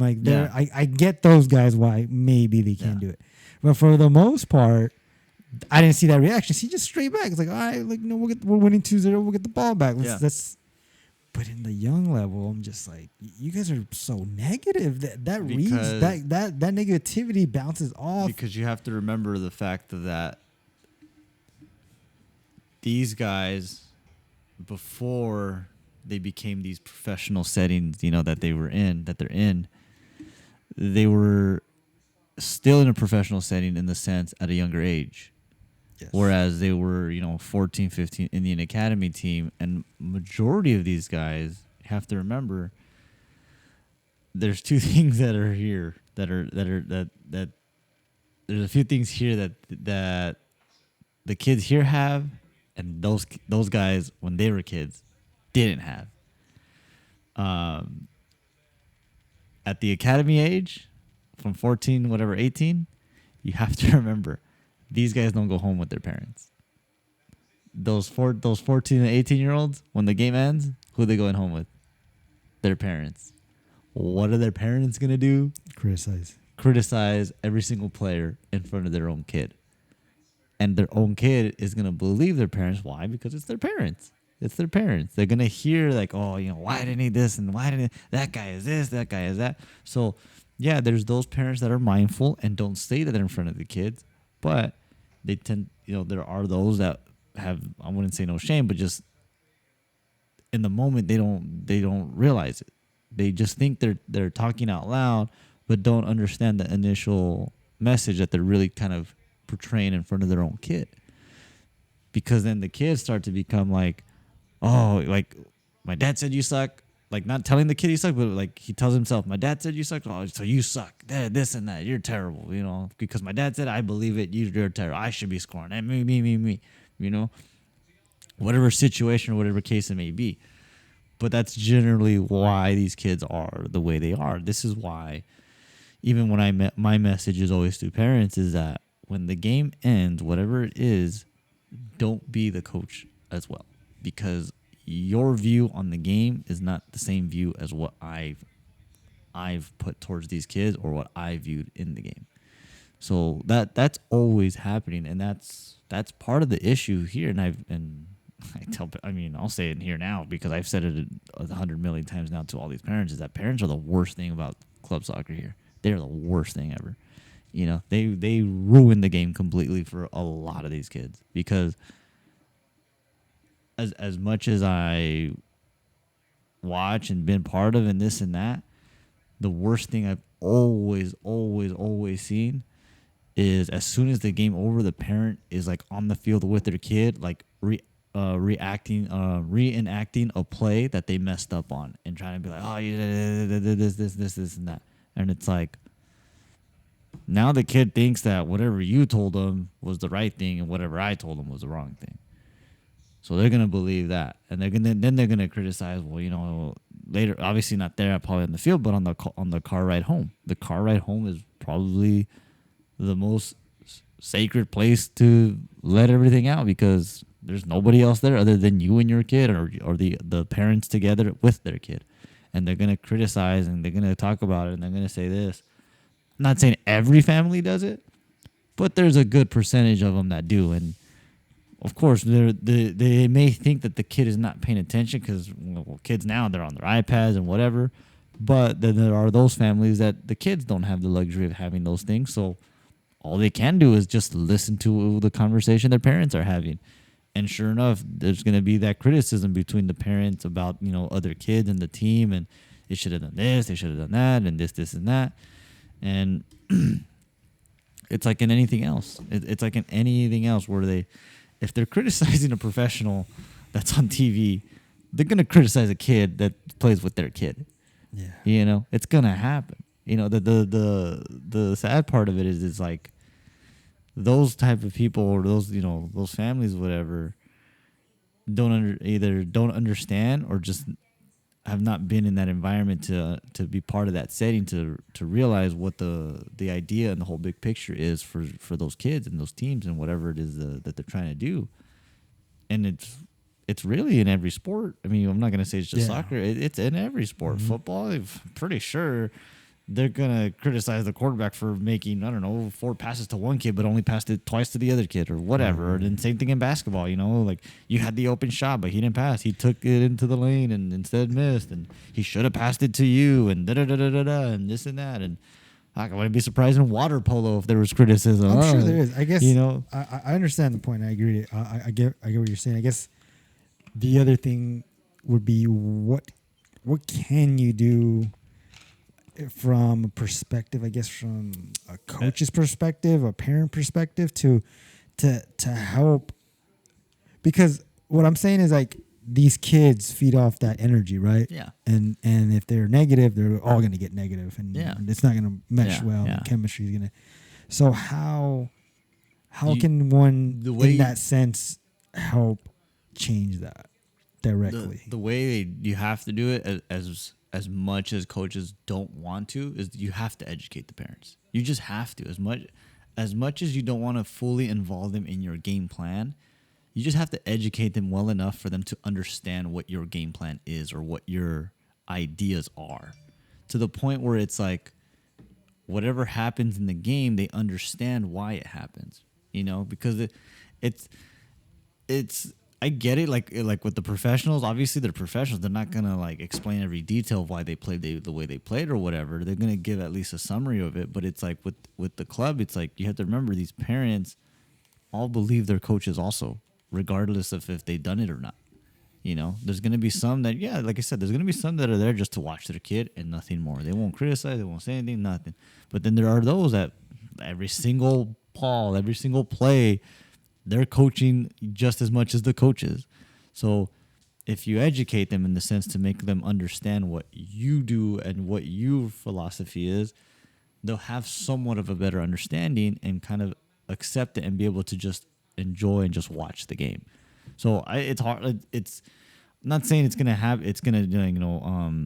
be the answer to it, but it's definitely gonna minimize the idea of having a parent having to coach their kid, because they'll trust the coach in the sense of, okay, I'm trusting the coach in this setting. I'm trusting with this coach with my kid, because what he's explaining to us for parents and what we're seeing on the field is becoming about, like it's showing.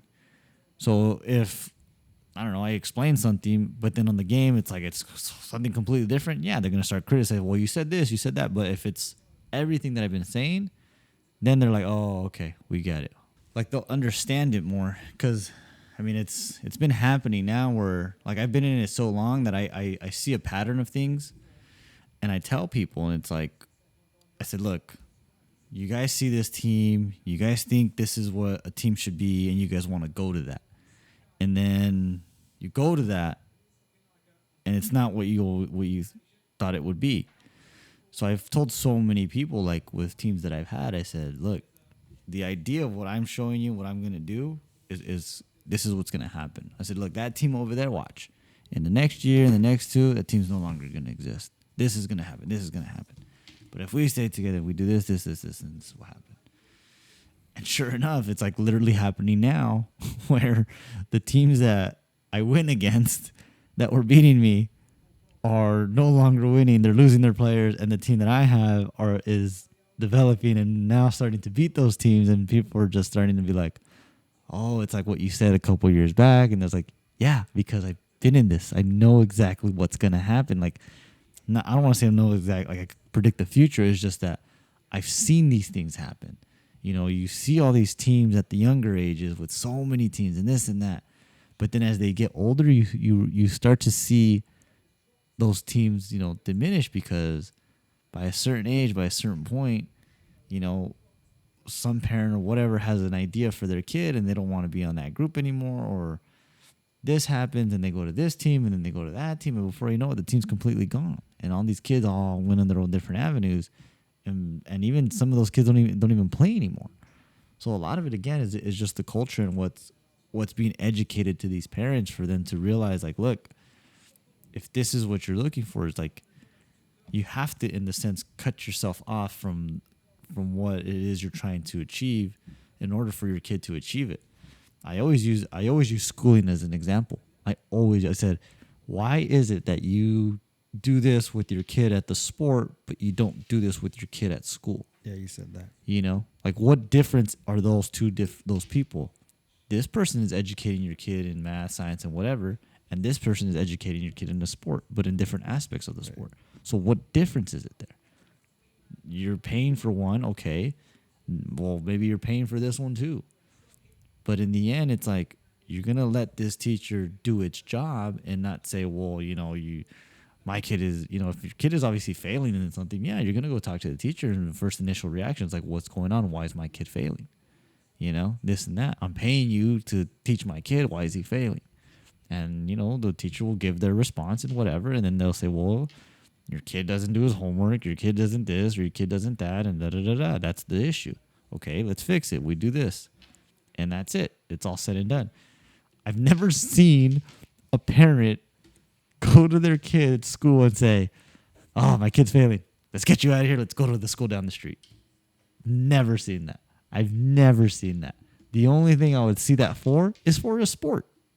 They'll see it for a sport. The kid could be doing straight A's at this school, but the sport sucks. You know what? Sorry. Next year, we're going to go to this school for the sport. There has to be a difference. There really isn't. No, I know. I don't. I want to know who would say there's a difference. Is what I guess. I would like to know that too, because I like to think all around the point of something. Yeah. So it's like, okay, we can't, like, I get you. I Yeah. kind of agree what you're saying, Yeah. but I'm now trying to think, like, what is the difference to understand, like, maybe there is a difference or why they don't do that.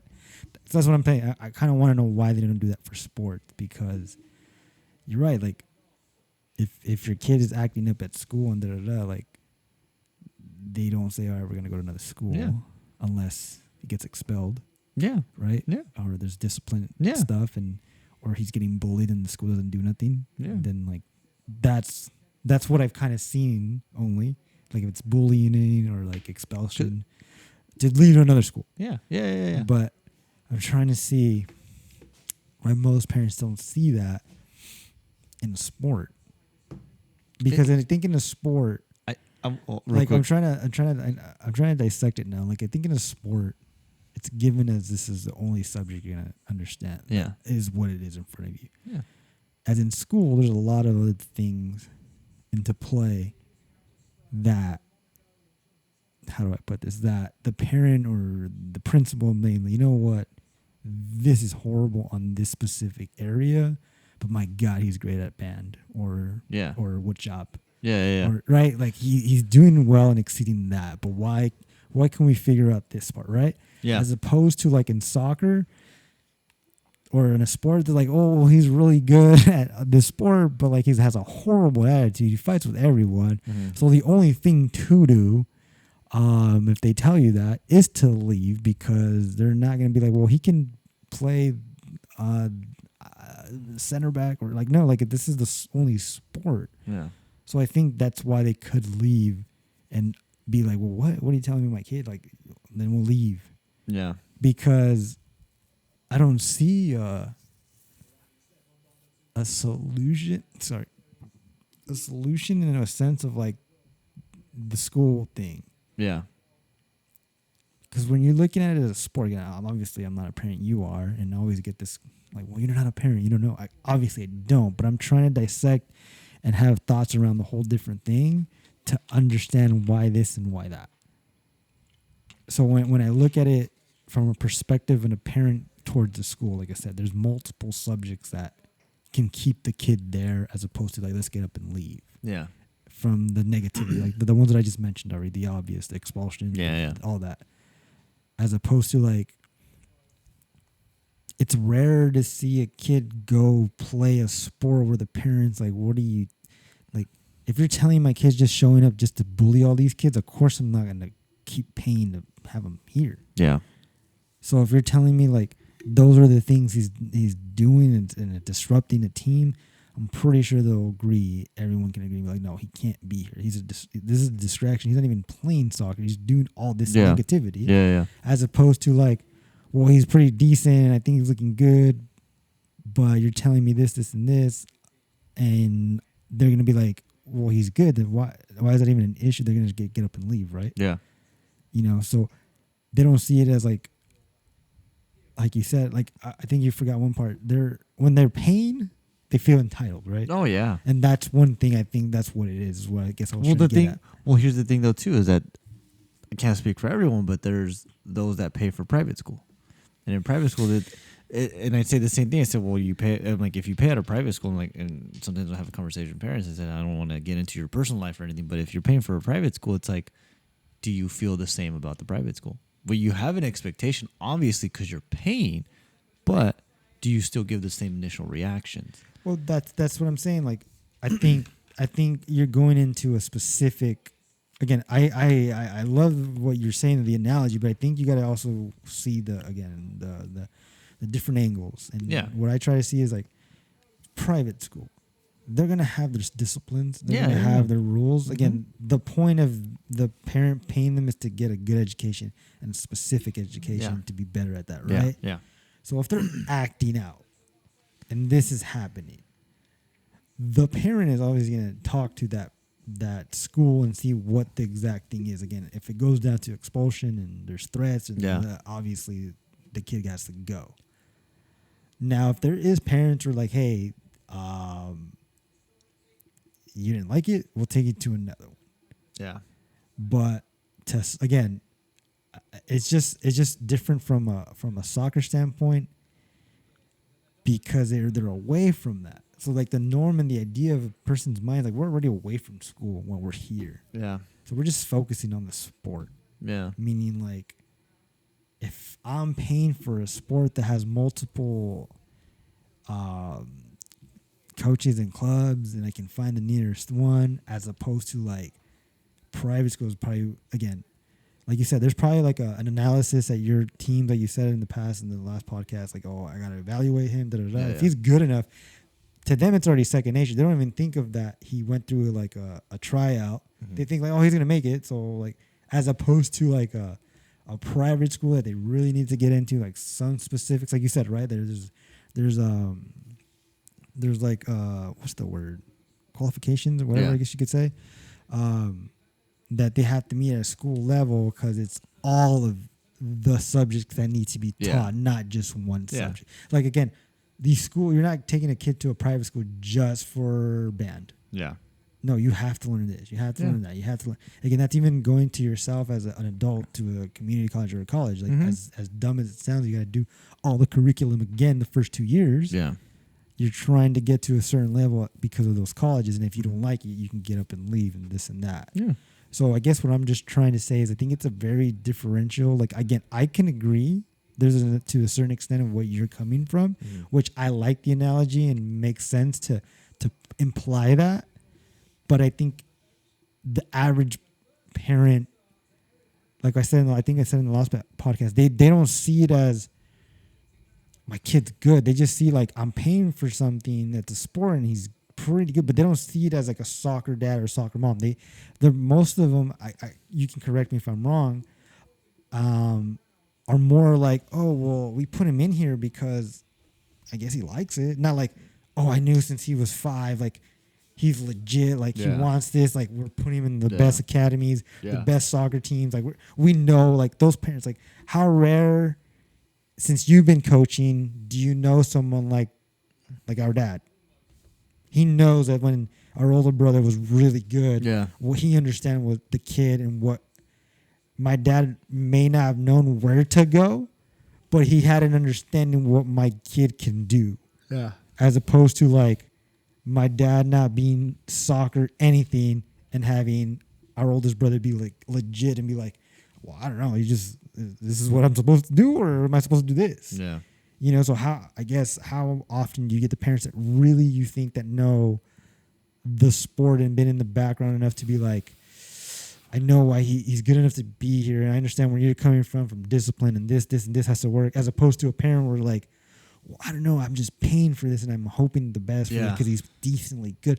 But you're talking to me from a perspective that I have no clue of soccer, but he's good at it. Yeah. So again, it's like one of those things like you kind of got to like, what I'm saying to you is you kind of got to like wrap your head around and try to put yourself in a perspective or in their shoes of like, well, they don't really know soccer. They just know that you pay for this. Yeah. And it's supposed to be a good club. Yeah. And there's something good that's supposed to come out of it.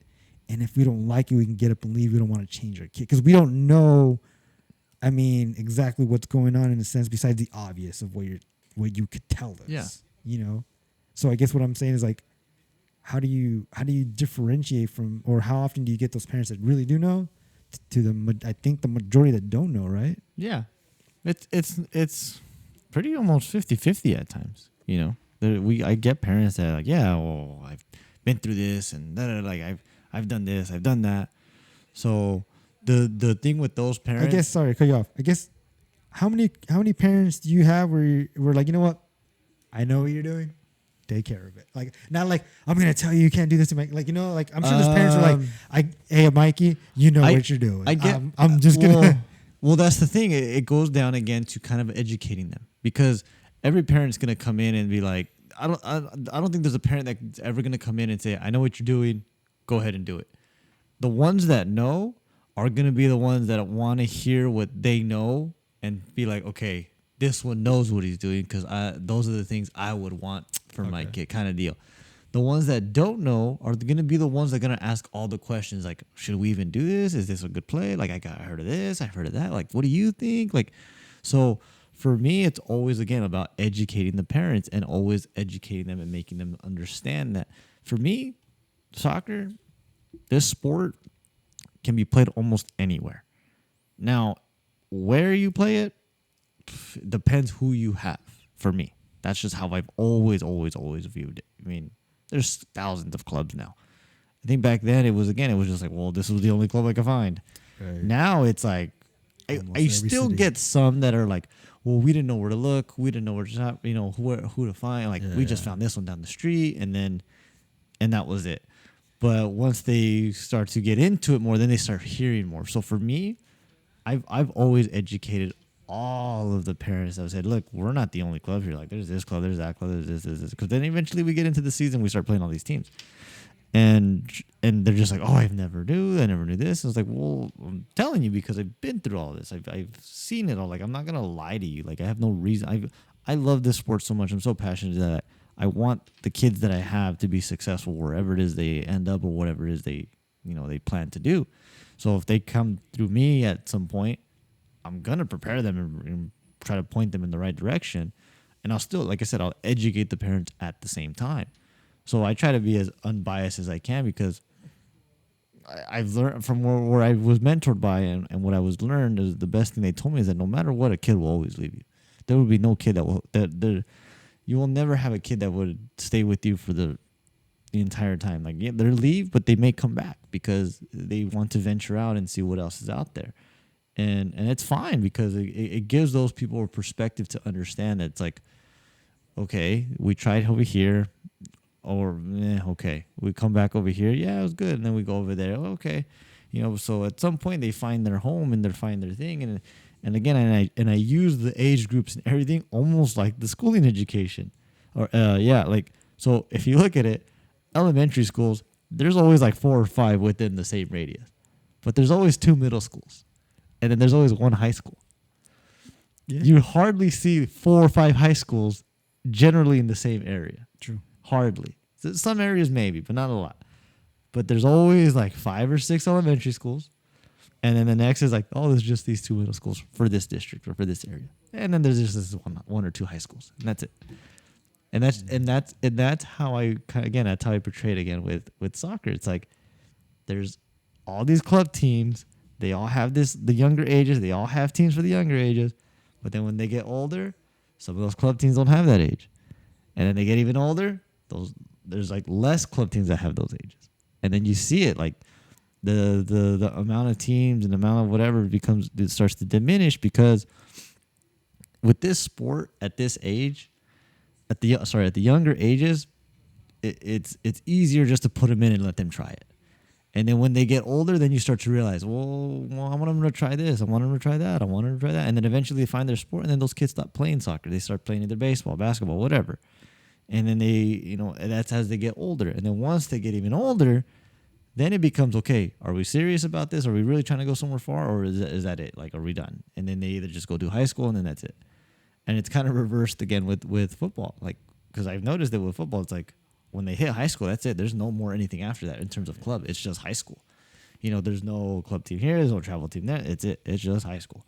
But with soccer, it's throughout. But when they get older again is when those teams, a lot of the older teams start to thin out, because now they start to realize, or a lot of these teams that were good at younger ages, maybe 5 or 6 of them were really talented or really good enough to continue on even further and want to continue to pursue that. Whereas the rest, it's like, okay, we got to a certain point, and it's like, I don't want to do this anymore. And I preferred baseball, or I preferred basketball, or I preferred football, or I don't know, something else. And then they they do that kind of deal. So yeah, I mean, I gotten parents like you said, like where they know, and they just when they ask their questions, they want to know if it's the right responses that they want to hear of what they're looking for their kid, and as opposed to the ones that don't know, it's just simple, questioning, always questions of, well, am I putting him in the right camps, or like, should we do this or should we do that? Like, what should he do, or what should we be doing this every day, or should we be doing once a day? And the best thing I've always heard is, or the thing I always say to everyone is when you come into this is an investment. I was like, you're putting your time and money into all this, and this isn't something that's gonna happen overnight. You're talking about years. You're putting an investment of years for your kid to move on. And I always tell them, I said, my ultimate goal, especially here, is, as much as we may think, or maybe some of them want to go play pro, so the ultimate goal here is college education. Because if you can't get to that, at least all the money that you put in throughout the years will collectively be the amount of money that you put for a college. And if they could get in there on a scholarship for free, you basically paid for their whole college tuition, basically their entire life, over the span of like 18 years, or let's just say 16 years or 17, whatever years they ended up started playing soccer, and you put them in the club. Because now that money and all that time and all that effort accumulates to that scholarship that they finally get to either go for free or even partial, or whatever the case may be. Now, when they go into college, that's entirely on them now at that point. They're adults. They're capable of making their own decisions at that point. And if they want to continue to pursue it, they continue to pursue it. If not, they're at the school. They'll continue their education, and they probably find a career path there, and they end up getting, a degree in something. So that's what I always tell the parents. I said, as much as you want them to do this or you want to do that, at the end of the day, the goal is to go to college. That's why, like, at the younger age, it's like, it's great, you could win all this, but what is that going to get you later on? I've known so many players that won everything from the ages of 10 through 13, every big tournament you can think of. But then they got 14 to olders, and they just stopped. They didn't do anything, and they don't continue anymore. So it was like, great, that was fun and all, but it's like, what did you get out of it now? Like, the whole idea of doing these things is to get something out of it. That's why I always tell people, I said, look, I don't want to take your money if this is not something you're truly looking forward to. Like, if you're not trying to invest in this, because I don't want to waste your time. Mm-hmm. I don't want to waste your money. If you want to do that, then so be it. I'm going to still do what I do and be passionate about it and give the best out of it. But if you feel that, hey, I wasted my time, wasted my money, that was on you. That was your choice. That was your decision. Mm-hmm. So that's how I educate these parents, and that's in a sense how they give me a little bit more respect, because they feel like, okay, he's not really in this for my money. Like, he's gonna, like, if I'm paying for this, it's like, okay, I'm actually getting more than what I paid for, which is how I always portrayed myself in terms of how I coach. And sure enough, then they see it and they're like, oh shoot, maybe, and I give them a glimpse. I say, okay, we're gonna do this, we're gonna do this, we're gonna do that, and this is what it's going to end up being as they get older. So I'd rather you figure this out now when they're younger, because these are the critical years of, you're going to put them in this sport, you're going to put them in that sport, you're going to put that. At that point, you got to make a decision. After that, you got to make a decision on which one you're going to stick with. Mm-hmm. So I always try to give them a glimpse of all these things of what we're trying to do, because that's what it's going to be when they get older, if not even 10 times harder. And some are like, oh my God, this is too much. This is too much. I'm like, if you think this is too much now, when they get older, it's going to be far worse. Because there's higher expectations. There's more that's expected for them to do. They need to do 10 times more than what they're doing now. And yeah, some are like, okay, and they're like, they'll do it, or others like, oh, well, thank you, but we will, we'll look at other options. Like, that's fine. I was like, I'd rather you figure that out now than when you're older, when these things cost even more. Because when they're older, they cost more. And there's more input, more investment that you got to put into that, because now you're talking about trying to go to college, exposures, this and that, and there's more money that goes into all those things. So it's better to figure it out at a younger age and learn it than later on. And yeah, sure, you get some that, that go for it and others that don't. And I had a conversation like this actually with someone one time, because they were kind of upset of all these games we're playing, and they're like, why are they doing this they're so young. I said, I said, because that's what the dynamic is now. I said, when you probably played, you were, 10 years old, 11 years old.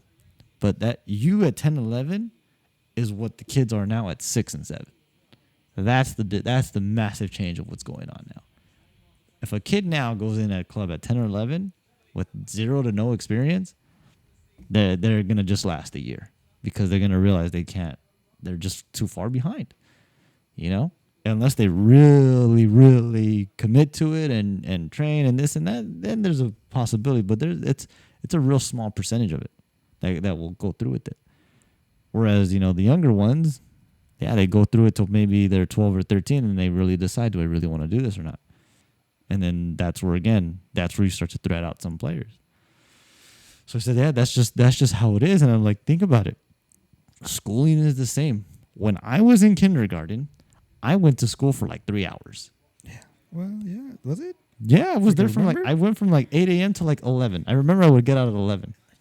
I remembered. I always thought it was longer. I remembered. Maybe it just felt longer.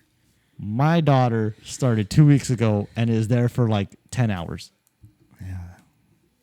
She's there from 8 a.m. to 6 p.m. every day. Good job. Yeah. But she's 6 years old, 5 years old. I almost forgot my kid's age. She's going to be 6. She's going to be 6. But I remember when I started kindergarten, I wasn't there from 8 a.m. to freaking 6 p.m. I was there from 8 to like almost lunchtime, and that was it. And they would do it as that was the first group of kids to go to school. And then the next, or I guess the second set of hours, or just for the other kids to go to school. Really? Yes. Why can't I remember that? I remember that. I fully remember that. I remember I would get out like super early. I remember. It just felt, maybe when I was that age, it just felt longer. And here's the thing is that during the time when I was in school, I mean, if I can remember correctly, I don't think there was a preschool then. There was no like before that. It was just straight kindergarten. No, there was a preschool. I remember that. Okay, so if there was, like there was. But it wasn't like, it wasn't how it is now. There's like preschool. Yeah, pre-K now, yeah. So like, okay, so my daughter went to what's called TK, but she was there for like 3 hours. She'd go from like 8 to like 11, which is what kindergarten was when I was in school. You're right. What you're so saying. that's what I'm saying. It's So just now, switched into, so now they've started them earlier, like at 3 and 4 to do TK, and then they go 4 or 5, and then So that's what I compared it to. I said, look, the dynamic for school is completely different now. Yeah. These kids are going on basically all day now in kindergarten. Before it used to be like a couple of hours. Now they're there all day. So yeah, again, that's just how I kind of always like. Again, schooling system and sports system are like eerily similar, and people don't really realize it because I think with sports, obviously you're putting money and investment in, where a lot of schools you don't do that. So besides private schools, right? Yeah, besides private schools, but it's like, that's why I think people don't tend to see that. And the difference is with sports, it's like you're there, as a parent, you're there. Even if you're a fan, you're there. You're seeing everything. But at school, you're not seeing everything. The only thing is you can hear about it from the the teacher or whatever. So with me, like, I've been fortunate enough that I've gotten in that situation where I get my teams or whatever. I coach my teams. And yeah, in the beginning, parents are all there watching, looking at every single thing that I do. And then at a point in time, they're no longer there because they trust everything that I do. They believe in everything that I do. And then they'll trust me enough that if something happens, I'm willing, or I'm willing enough to just like say, hey, look, this is what's going on. This, and this, and this.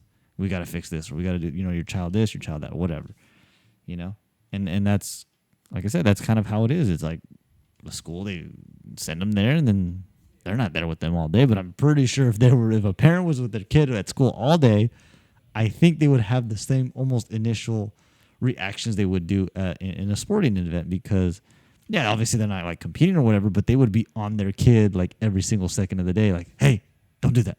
What are you doing? We told you to get up. Go sit. Go do your stuff. Like they just like in the game. Don't move over there. Go stand over here. Don't pass them. It's the same kind of concept. So, yeah, to me, I guess that from the whole point of all this was basically the kids reacting in a certain way. A lot of it again is just simply educating the parents for them to understand the idea of this sport, because again, they don't know it. Like there's some that know it, and there's some others that just don't know it. So when they don't know it, those are kind of, I don't want to say the worst ones, but in some sense the better ones, because they don't put that pressure on the kid as much. They allow them to just be. And in the sense, it's kind of the same with school sometimes, because I'm not saying every parent, knows everything about, education or doesn't know anything about education, but there's things where the kids, they try to figure it out on their own. They learn it from their teacher, whatever, and then if they need help, then they're like, okay, it's this, and this, and that's it. Or they go and find a tutor, and the tutor helps them, which is what, if you want to turn it around in sports, is a private trainer. So when they can't train their own kid how to be better than them, they go to a private trainer. And that's how that goes. So yeah, just educating, honestly, parents would be like the one thing that could probably change a lot of things, because a lot of people don't like to take the time and do it, because it is time consuming. It is really, really time consuming, and I've done it a lot. And I end up staying hours after practices sometimes, just trying to educate a parent about things. And if I can do that for one and it changes them, I'd rather that than for every single one of them to be like, oh, my kid this, my kid that, and it just goes bad. Where I'm at with that. No, it makes sense. That's why Yeah. I asked the question. I'm curious. Like I said, I try to look at different angles. I try to look at as much as possible to the ins and outs, because I think there's more to a lot of things that we don't know from the other side. Again, from the obvious we do know, but like from their perspective and where they're coming from, Yeah. is why I asked the questions. Yeah. But, I mean, you put it in a great perspective for me to understand it even more, and why you say that, and that put in that analogy. Yeah. Because it does kind of make sense in that if you want your child in any sport to achieve and to get better at, is to understand where a coach is coming from, and why wouldn't you do this, which is simultaneously similar to this. Yeah. Yeah. But yeah, I mean, makes sense. Which, yeah, I mean, it just still comes down to all that with, I get where parents, I tell parents, they could have conversations about this for hours, because it's something I have a passion for, and it's like, I'd rather they be educated on it than wondering and pondering, like, oh my God, are we doing the right thing? Are we doing this? And I give them every possible detail I can give them, because unlike, for ourselves, we weren't fortunate enough to be in the settings that that our youngest brother has. He was able to go through kind of the club ranks and go through club teams. We were, in some sense, played in club, but not in the setting that it is now. So the idea, and I guess you could say the knowledge of it, is far different than, it was already there, but because it's grown so much and there's more to it now, that we growing up and playing wasn't the same thing as to opposed to what our youngest brother Ronaldo had, the path that he had for that. And even then we still weren't fully sure, because the first time when he put him in club, it was like, oh, he's with his friends, just put him with his friends. And then little by little we kind of started to make that realization. It's like, well, wait a minute, if we really want to do this, it's like, well, we're looking at the team, it's like, yeah, he's with his friends, but what is he really getting out of this? We're putting all this money and effort and time, and it's like, is he really getting anything out of it? So then, we fortunate enough, we go somewhere else and we meet someone, in the sense, I wouldn't say like how I am now, or like me, but it's like how I am now is that's where I learned it from. Is we were educated, we were explained, and I was very fortunate to be part of that and learn everything in the sense of the aspect of the club world, and be like, oh, okay, that makes sense. This makes sense. Like, I didn't know that. And I was truly, truly fortunate, again, to be in that environment and learn so much and be educated, just simply just being there and just learning and seeing the things that I would have never thought I would ever see. And the perspective of how they saw it, and just kind of like how unbiased they were. Because, yeah, some of these clubs, they're like, oh, you got to stay with us forever, and this and that. And with them, it's like, yeah, you try to keep them as much as you can, but at the end of the day, it's like you've done your job in the terms of developing them and pushing them to their highest capability, and they've outgrown the team, and this is the next group that they should go to, and this and that, and you just want them to keep furthering and keep going, and that's again where I've been fortunate enough to be part of and be able to witness all that, and now I can educate a lot of the parents and people that have come through through the system and everything that this world brings, and educate them on that. Because I get a lot of those that are just, they don't know, or they think they know, or they've experienced that they know, but from when they've known to what it is now, so many things have changed. So things now become sold in the sense of, oh, you should do this, you should do that, and or you should be here, you should be there. But it's like, in reality, it's like, no, you don't really have to, because I know people that didn't do any of this, and they're there now, later on, and they didn't have to go that way. The best example that I'm starting to use now are the Roldan brothers. Neither one of them were ever picked to be on an academy team or be on the national team from the ages from when they started even till they got to college. They both now play for a national team. Christian now when Pulisic and all those, I guess you could say, the main guys aren't there, he's the captain of the team and the number 10 of the team. Alex decided to go play for El Salvador and is now probably one of their better players there. Yeah. And he never played for El Salvador ever, and he debuted and scored a goal. Christian Roldan never was called up at a young age. Was never called up for the national team. Now he's on the national team, and he ended up being the MLS captain for the All-Star game. They both were in the All-Star game. And they were both in the All-Star game. Yeah. And neither one of those guys ever got picked for a national team or anything like that. At the younger ages. And they played high school. Yeah. They played high school. They basically that's what goes back to one of our old podcasts, was in some sense the European route or this route works for specific athletes, as opposed to these are the rare ones out here, or again that went through the regular ranks of who else were talked about. We had on the podcast, what was his name? Danny Trejo. Yeah.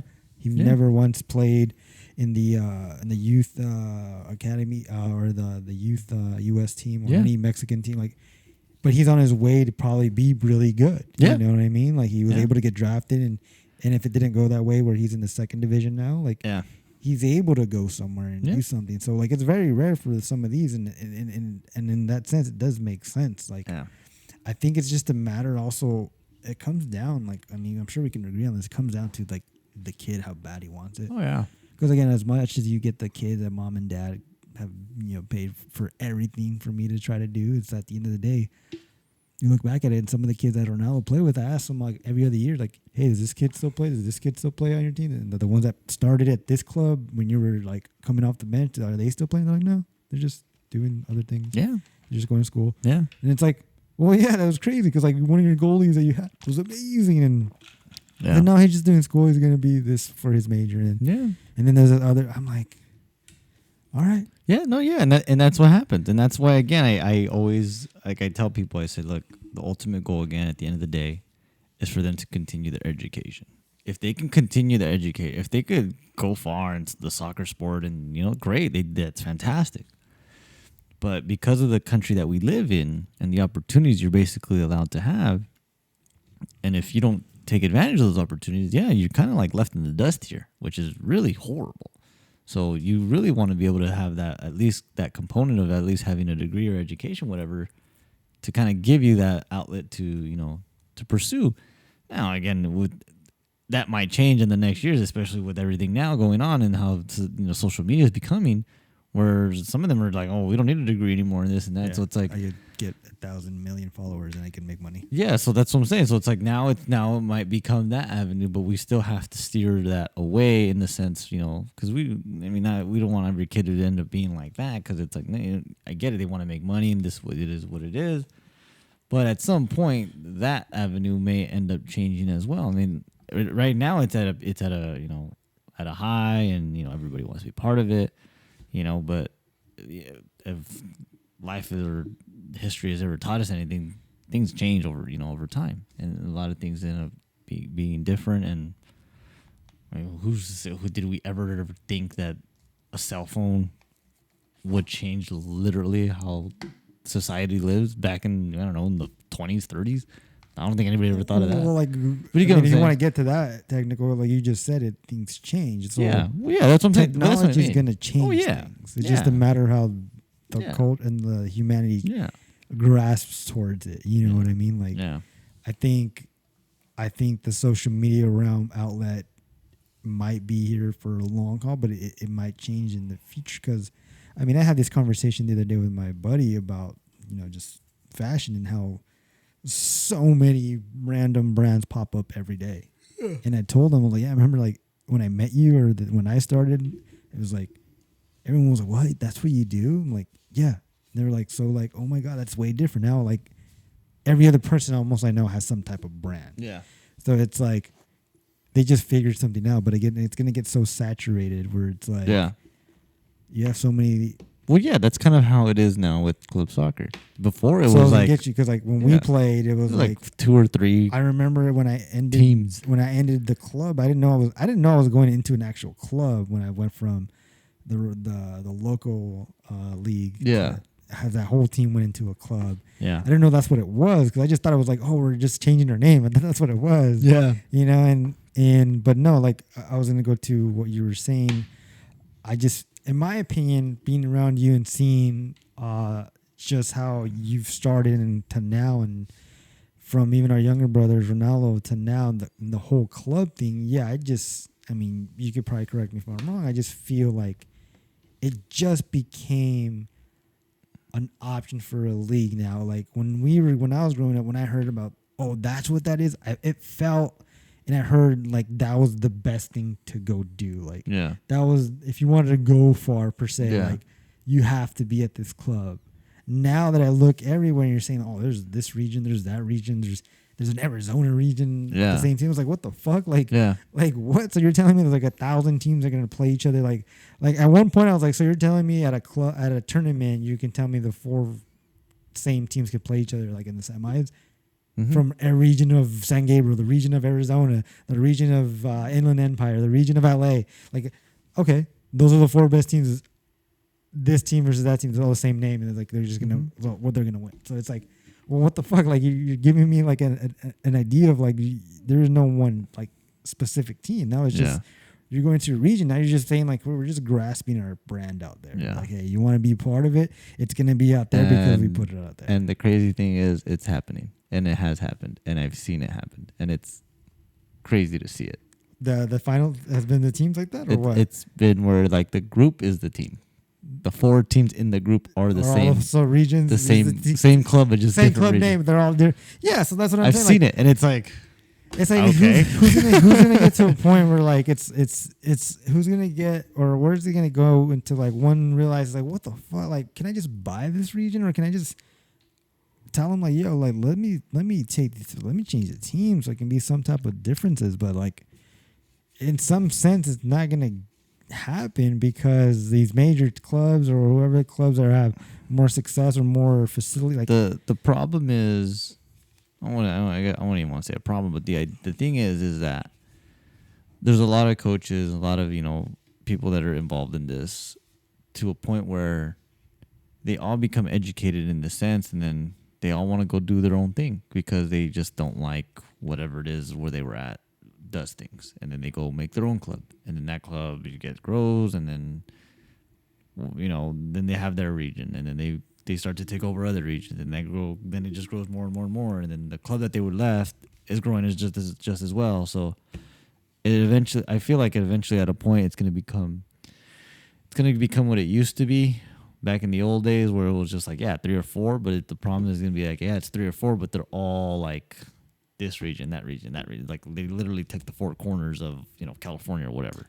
It looks like just I mean, I haven't seen like how you said, like there's like Sunday league teams over little kids. I feel like they just wiped that all out and said, "Hey, don't even do that. Just come over here and we'll give you all this, and we'll make you're this region." To a certain extent, The ones that can afford it. yeah, it'll go to that. It's gone to that to a certain extent, but then it becomes like, yeah, we're the cost of these things where it's like, never mind, and a lot of Right. people don't go and do it. So then it like, I don't think it's overcome it enough to that point yet, because the cost of these things, it's like, yeah, it turns people away and it scares them off, and they go to someone who makes a local team and just kind of takes the name just to keep that local team, and then they go and play. But that team, like, they just fundraise. They don't even pay the coach, or they don't pay certain fees. They just pay the fees to be registered into the league or whatever, and then that's kind of it. So there's teams that are like that I've seen that are, but the problem with those is that they go play these better teams or whatever, and then the better teams want to take one or two of their players, and then it kind of just, disbands. It's about to die. Mm-hmm. Oh. Maybe we should just. Yeah, we should end. We're good. It's still recording though. It's recording, but Yeah, we can end on that. I mean, yeah, I didn't think it was gonna. I think we're actually gonna. I thought we were gonna end it earlier, but Yeah, no, you're good. But we can continue that conversation of youth clubs in the next podcast, Yeah. because it's a lot of interesting stuff that I think that we've learned in the past couple of weeks, in the past couple of months. Yeah. That I think we can speak on. Where I think we can actually get more educational for our viewers to understand things. Yeah. Because I know most of the stuff we've talked about has been games and players and stuff, and maybe we can get an educational episode coming up soon.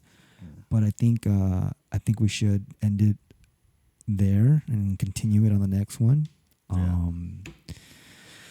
So yeah, I mean, we almost did 3 hours. We're at 2:40. Yeah, this is probably the longest one we've done. Recently. Yeah. We've had longer, but it went by quick. I didn't realize Yeah. that. I was looking at it, I was like, holy shit. Like, we went pretty far with it. Yeah, we did. I didn't think we were going to talk too much again about Ronaldo, but I mean, it was No, the way I that feel like game that- happened yeah, had to be talked about. Yeah, I'm But sure.